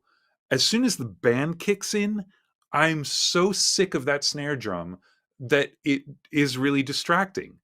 But then you get the breakdown and then it comes in again on its own and it's super cool again. So it works perfectly in those breaks, but it needs to become a little bit more natural and less that kind of gated white noise thing once the band is in, because it feels really distracting when the rest of the band is in, but it's perfect in little breakdown sections. So I don't know exactly how you solve that.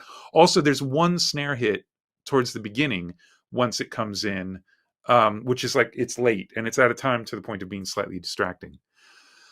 So Mark, I think my brain is melted. So we could do like a little Q&A or something like that. I don't know what's been going on in the comments. I have not been paying attention to the stream at all. But I don't think my brain can listen and comment more. So I'm going to put Andrew was here peeing all over that track, and then Nice. we can talk a little bit, but I'm not going to be useful listening to No anymore. worries. But that's we got through 32 of them, something like that. Yeah. And you did this for 3 hours. That's my thing. We do it for 3 hours. It's pretty epic. So pretty epic. Okay, so guys, if you have questions for Andrew, now's the time. Put them in the YouTube comments, and we'll try to get to them. In the meantime, and I know everybody's angry about all the mixes we didn't get to, but that will just always be the case, and I'm sorry. And like you said, we'll be back. So yeah, next time. Yeah, this was all chosen randomly today, and we're working on our process to make those links work every time. So yeah, more but today. We'll never make the people whose mixes we didn't listen to happy. Right. That would be impossible. They will never say fair but cruel. Never going to happen. Exactly. Okay, so guys, get your questions in, and in the meantime, I'm going to do a little housekeeping. I have some announcements. So mentioned it earlier, our mixing contest for the Ill Factor Start to Finish series with Jimmy Douglas and Dave Kutch and Ill Factor, of course, is coming to a close on Wednesday. So if you haven't, submit your mix for that.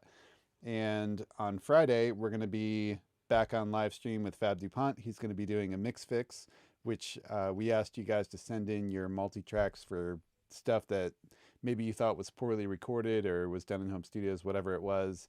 And Fab went through and chose some tracks. He's going to be pulling up the multi-track on Friday and going through and doing a mix of it. And then next week, we have a new series launching called Unboxing Classics. That's going to be super cool. Fab is opening up the multi-track on Atomic Dog. So come check that out. That'll be next Thursday. And on Friday, next Friday, so a week from this Friday, we're going to be having the wrap up for the mixing contest with Ill Factor. Jared Evan will be on the stream. Jimmy Douglas will be on the stream, and Dave Kutch will be on the stream. So you guys can tune in, find out who won the mixing contest, and hear from all of those guys about the Start to Finish series. Wow. And going back in time, a couple days, on Friday, Andrew had a new video come out deconstructing the Rival Sons Do Your Worst. That video is epic, so make sure you check that one out as well. Nice. Well, and then on Mondays, because like whatever. I mean, we should talk about that. So next Monday is part 2 with Daryl Thorpe. Monday after that is part 3 with Manny. Yes, So those have those been should both incredible. be fun. Yeah. All right. Let's see. We have a question here. This is from Hampus Westermark. Let me put it up on the screen here. Put it on the screen. All right. What would you prefer as a mixer getting stems? I use some multi-band compression on the mix bus. How would you prefer I'd send the stems if you were the mixer, printed with or without processing? To be honest, especially if you're working in Pro Tools, you just send me the session with your multi-band compressors still on the mix bus. I want to open up the session and hit play and have it sound exactly like your mix where you left off, because that is the end of the production phase. And I know it seems to a lot of people like, well, no, that's mixing, but it's not really, because you're still making choices about vocal comps and things. And hold on, my cat is like climbing the PMC. What's going on there, Mole? Come on. Knows how to get attention. Yeah, the speakers have been in here like for months, and they're finally starting to climb on them, which is a little, I don't know. I don't know if that's good or not. It's not as good as the fact that the little vent at the top is honeycombed and a wasp crawled in to it. And like, This is where dude, I live. yeah, that's not where you live. So yeah, I want it however it can be left where you left off. So the answer to that question is, if you're working in some other DAW, there's a band I've been mixing some stuff for now, and they work in Cubase.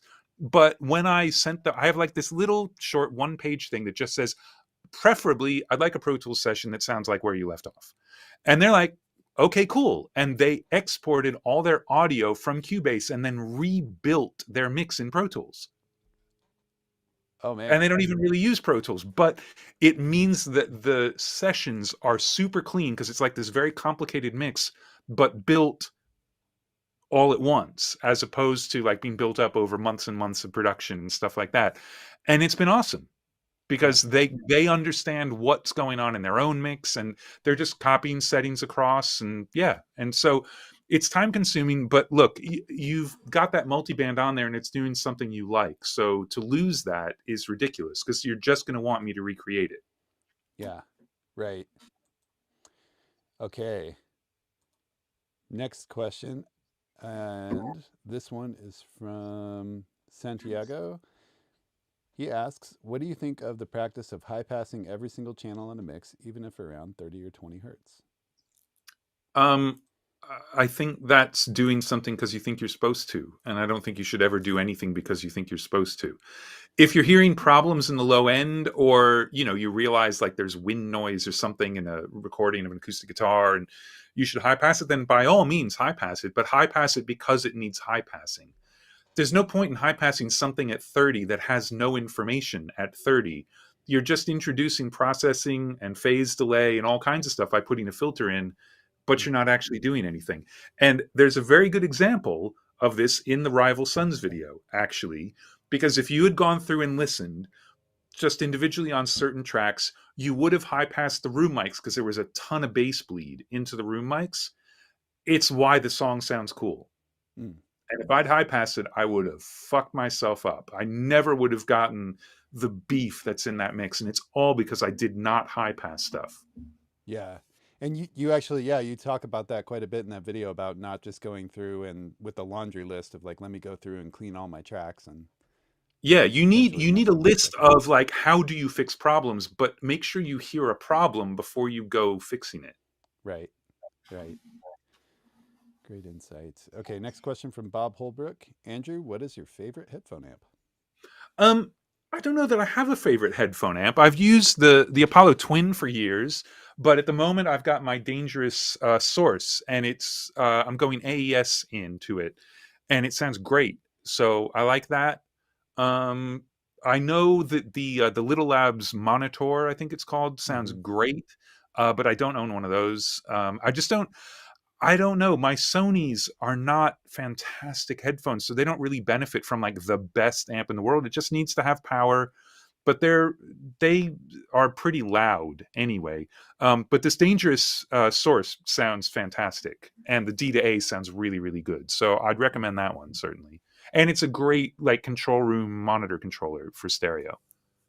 Awesome. Okay, this is a great question from GZWA. When was the last time that music blew your mind? Um, God, I don't know. I mean, fortunately, it just says when was a time when Right. music blew my Oh mind. yeah, you're right. You're right. That was me. I don't know. Like there's so many little things. Like there's I mean, here's a really weird one for you. There is a version of a Paul Simon song or a Simon and Garfunkel song called is it Going to America? On a bus, whatever. I think it's called Going to America, something like that. Yes, did a cover of it that's on like a live Yes album, but I think it's a studio cover. Like it's a weird track that's in it, but there is this one moment in the middle of it. And when I was in junior high school, and Yes was my favorite band, and I was listening to them all the time, and there was this one spot in that mix that I could listen to over and over and over because there was something harmonically that happened that just made me like, oh, that's great. So that listening to this song The Man by a band called Patto, Patto, from 1971, that track is just fucking astounding how exciting it gets at the end. And like there's nothing going on. Just nothing, but it's so exciting. So that blows my mind every time I listen to it. Yeah, I don't know. I mean, I'd like to say like there's some album I just listened to. Well, Alan Johannes's album Hum, that whole fucking record, especially listened to in order, is mind blowing. What's really weird is I got the vinyl, and if I start it on side 2, because it isn't obvious which is A and B on the vinyl, if I start on side 2, it's like, I don't know about that. But if you start at the beginning of side 1 and work your way to side 2, the sequencing on it is amazing. So that entire album completely blows my mind. So Alan Johannes, Alain, Johannes, Joh, etc. And the album is called Hum, and everyone should listen to it. Awesome. Okay. Next one is from Secret Squirrel. Secret I'm just butchering that. Okay, you brought up mastering. I'm new to a lot of this. I'd love to know if whether you feel that mastering regularly is reasonably done via bus or suite. If so, which mastering suite? I don't understand the via bus or suite, so I don't know what that means. But if you mean like just a mastering plugin, I mean, Ozone is fucking awesome. It's been around forever. It's the 20th anniversary of Ozone. Wow. Which that's insane. Yeah. And 10 years ago, when I put out the very first Low Roar record, I'd mixed it completely on headphones on my laptop while we were working on it and going back and forth. And I got done and I thought, okay, I need to do something. And I put it into Ozone and I used it. There's a like wide and tight or something, like there's like a preset that I started with from there. And it was fucking awesome. But now I can't get Ozone to work to save my life. Like I can't. I guess because I've overbaked it so much before I go into a plugin like that, it has no room to work. So any of the modern mastering stuff is great. I mean, you mentioned T-Rax before. They make some really cool stuff for that. But I don't know. I'm not a good person to talk to about mastering. I think that your mixes shouldn't need sonic mastering. It'd be great if someone can make them sound better, but you can't finish a mix and say, yeah, it's okay, but it'll be fine once it's mastered. Like, it's got to be fucking awesome right from the time you say it's done. So, yeah. Yeah. I love that. Yeah, just not making excuses and waiting for something to happen later. Yeah. Yeah. And then being really pleasantly surprised if it comes back better. Like, that's amazing. Right. But you can't count on it. Okay, next question is from Sig. If you could have only 3 pieces of analog gear, what would it be? Well, easy, because I only own like 3 pieces of analog gear anymore. 3. Yeah. I think I've got 4, but I would say, like, if I just needed to be able to record, I would say a 1073 and an 1176. I could record anything through that, and it'll sound great. And then, because he said 3, I'm going to take my RCA KU3, but I'm taking the pair. They only count as one item. but I'm taking the pair of them because Right. they're my favorite microphones I've ever heard in my life, and I'm never tired of how natural they sound. Off to reverb.com, everybody. Yeah, good luck. Yeah. Okay, we're gonna break from this Q&A segment for 1 second here. If I can figure this out. Well, maybe, let me see. We'll do one more while I'm figuring this out. We're gonna do something cool here in a second. Oh, good God. Okay. Okay. Dave Western wants to know, why do you mix so loud? All caps. Why not? Why not? Yeah, why not? Because it sounds good to me. I mean, my mixes are actually getting quieter and quieter. They're several dB quieter than they used to be.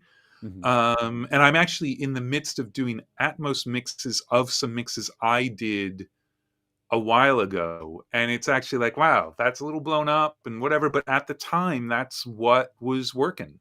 Mhm. So yeah, I mix that loud because that's what sounds right. It's not because I want to be loud. And sometimes it bugs me that it's loud and I back off and then I lose something and I try and figure out how to keep that thing and drop level. And yeah, it's just because that's what sounds right. But my mixes are definitely getting quieter. But the thing is, I mean, everyone's like, oh, your mixes are so fucking loud. They're not actually a lot louder than most other people's mixes. By Right. the time you master and put it onto a service, they're not much quieter than my mixes. Right. Right. So I just get it that loud myself. Okay. Let's see what else What's the here. super cool thing? We're not doing the super cool thing, are we? Well, I'm still working on it, and my Okay. my earbuds are doing a really fun thing that's making you sound like R2D2, which is great. Oh, that's nice. Well, Yeah. strangely, I do sound like R2D2. Yes. You're just doing that yourself right now. Okay, Yeah. here we go. Atmos question. How do you make a decision to put something in the bed or as an object, given that objects are not affected by the mix bus? Well, unless you've got mix bus processing on the way to the bed isn't affected by mix bus. I mean, that's a 712 thing. So I have actually built myself multi-channel mix buses and everything gets some sort of processing to the point where I'm doing lots of panning and stuff like that, but within that mix bus. But my entire set of mix buses is built with objects. The only thing going to the bed for me is the sub, the LFE. Everything else is going to objects because that's how I've built my mix buses. So I've got a 702 mix bus, then I've got a quad mix bus that feeds the top if I want to feed them discreetly. Otherwise, I just go up there stereo. Then I've got a separate wide mix bus for my wides, which are sitting just outside the left right in case I want to get to those discreetly. And then I do lots of panning using either the Pro Tools Panner or Spanner. And I use the Nugent Upmix plugins and then solo certain channels because it's actually cool how it'll separate stuff. So there are lots of different ways I get to different speakers, but I use very few extra objects. There just doesn't seem to be much point. I know that my panning will not be necessarily as precise, mixing between objects the way I am as opposed to taking a single object and moving it around, but I haven't noticed it really collapsing in a way that bothers me, and it's much simpler to stay within those buses.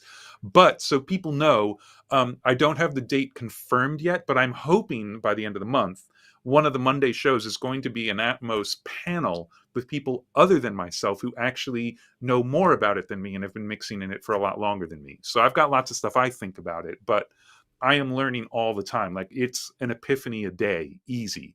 So there will be a panel, and now Mark's doing something really crazy, probably for Halloween. I don't know what he's doing. What's he doing? He's doing something. I don't know what he's doing. He left me alone. This is his Halloween treat for me. So yeah, bed/objects. The answer is yes. Yes, bed and objects. My bed is made of objects. So I've got like 17 or 18 objects in use all the time. But they don't move. Awesome. I didn't hear anything that you said a minute ago, but I'm sure it was Don't worry amazing. about it. They're working again now, so that's nice. Oh, that's good. Okay. All right. So what's the special thing we're going to do? Because All right. then I think we're going to wrap up pretty soon. We are. So Guillaume reminded me that Decibel is coming out November 10th. For everybody Decibel's who's been coming out watching. November 10th for my birthday. For your birthday. Your birthday's on See? November 10th. What a birthday present. And he must have known. He did know. He did know because he knows how much I like metering plugins. Now, I've got to say, mixing in Atmos, it's all about the fucking metering because you have Right. to deliver at -18. Right. So, and that's integrated across the length of the track. So I will be getting Decibel into my workflow as my standard meter because it's pretty awesome. And it's been in the works for a long time. And I'm very happy that it's coming out. Yeah. We were going to be born on the exact same day, but unfortunately, it's going to be 54 years late. Right. Yeah. It's a little bit later. Yeah. Do you by chance have Decibel? I'm trying to do a screen share thing. That's what I've been working on. Oh, right. No, because there was just a new, I don't think I've got a build that loads up because there was a new build and I haven't had a chance to put it in yet. Right. So unfortunately, I don't. Well, there's Okay. there's a little screen of There's your a little screen. That's your This is- calendar. Yeah. All right. And We'll that's see you not next what- time. Yeah. Yeah. You can go to process.audio and there's a little teaser page for it. But if you're not familiar, Decibel, we've been talking about it and working on it for a while. We announced it at NAMM early 2020, the last time that we all saw each other. And it is an amazing metering plugin. It's completely customizable. You can add VU meters, LUFS meters. We have something in there called the super meter. There's PPM meters, histogram. There's a spectrum analyzer in it. And then beyond that, you can take those meters and you can put them on an iPad or on your phone or multiple iPads and multiple phones, and you can have meters all around you. Yeah, So, the demo at NAMM had what, 6 iPads going yeah, or something 6 like that? iPads. Yeah, All with showing meters. different metering, all in real time, no latency. It's Yeah. pretty astounding.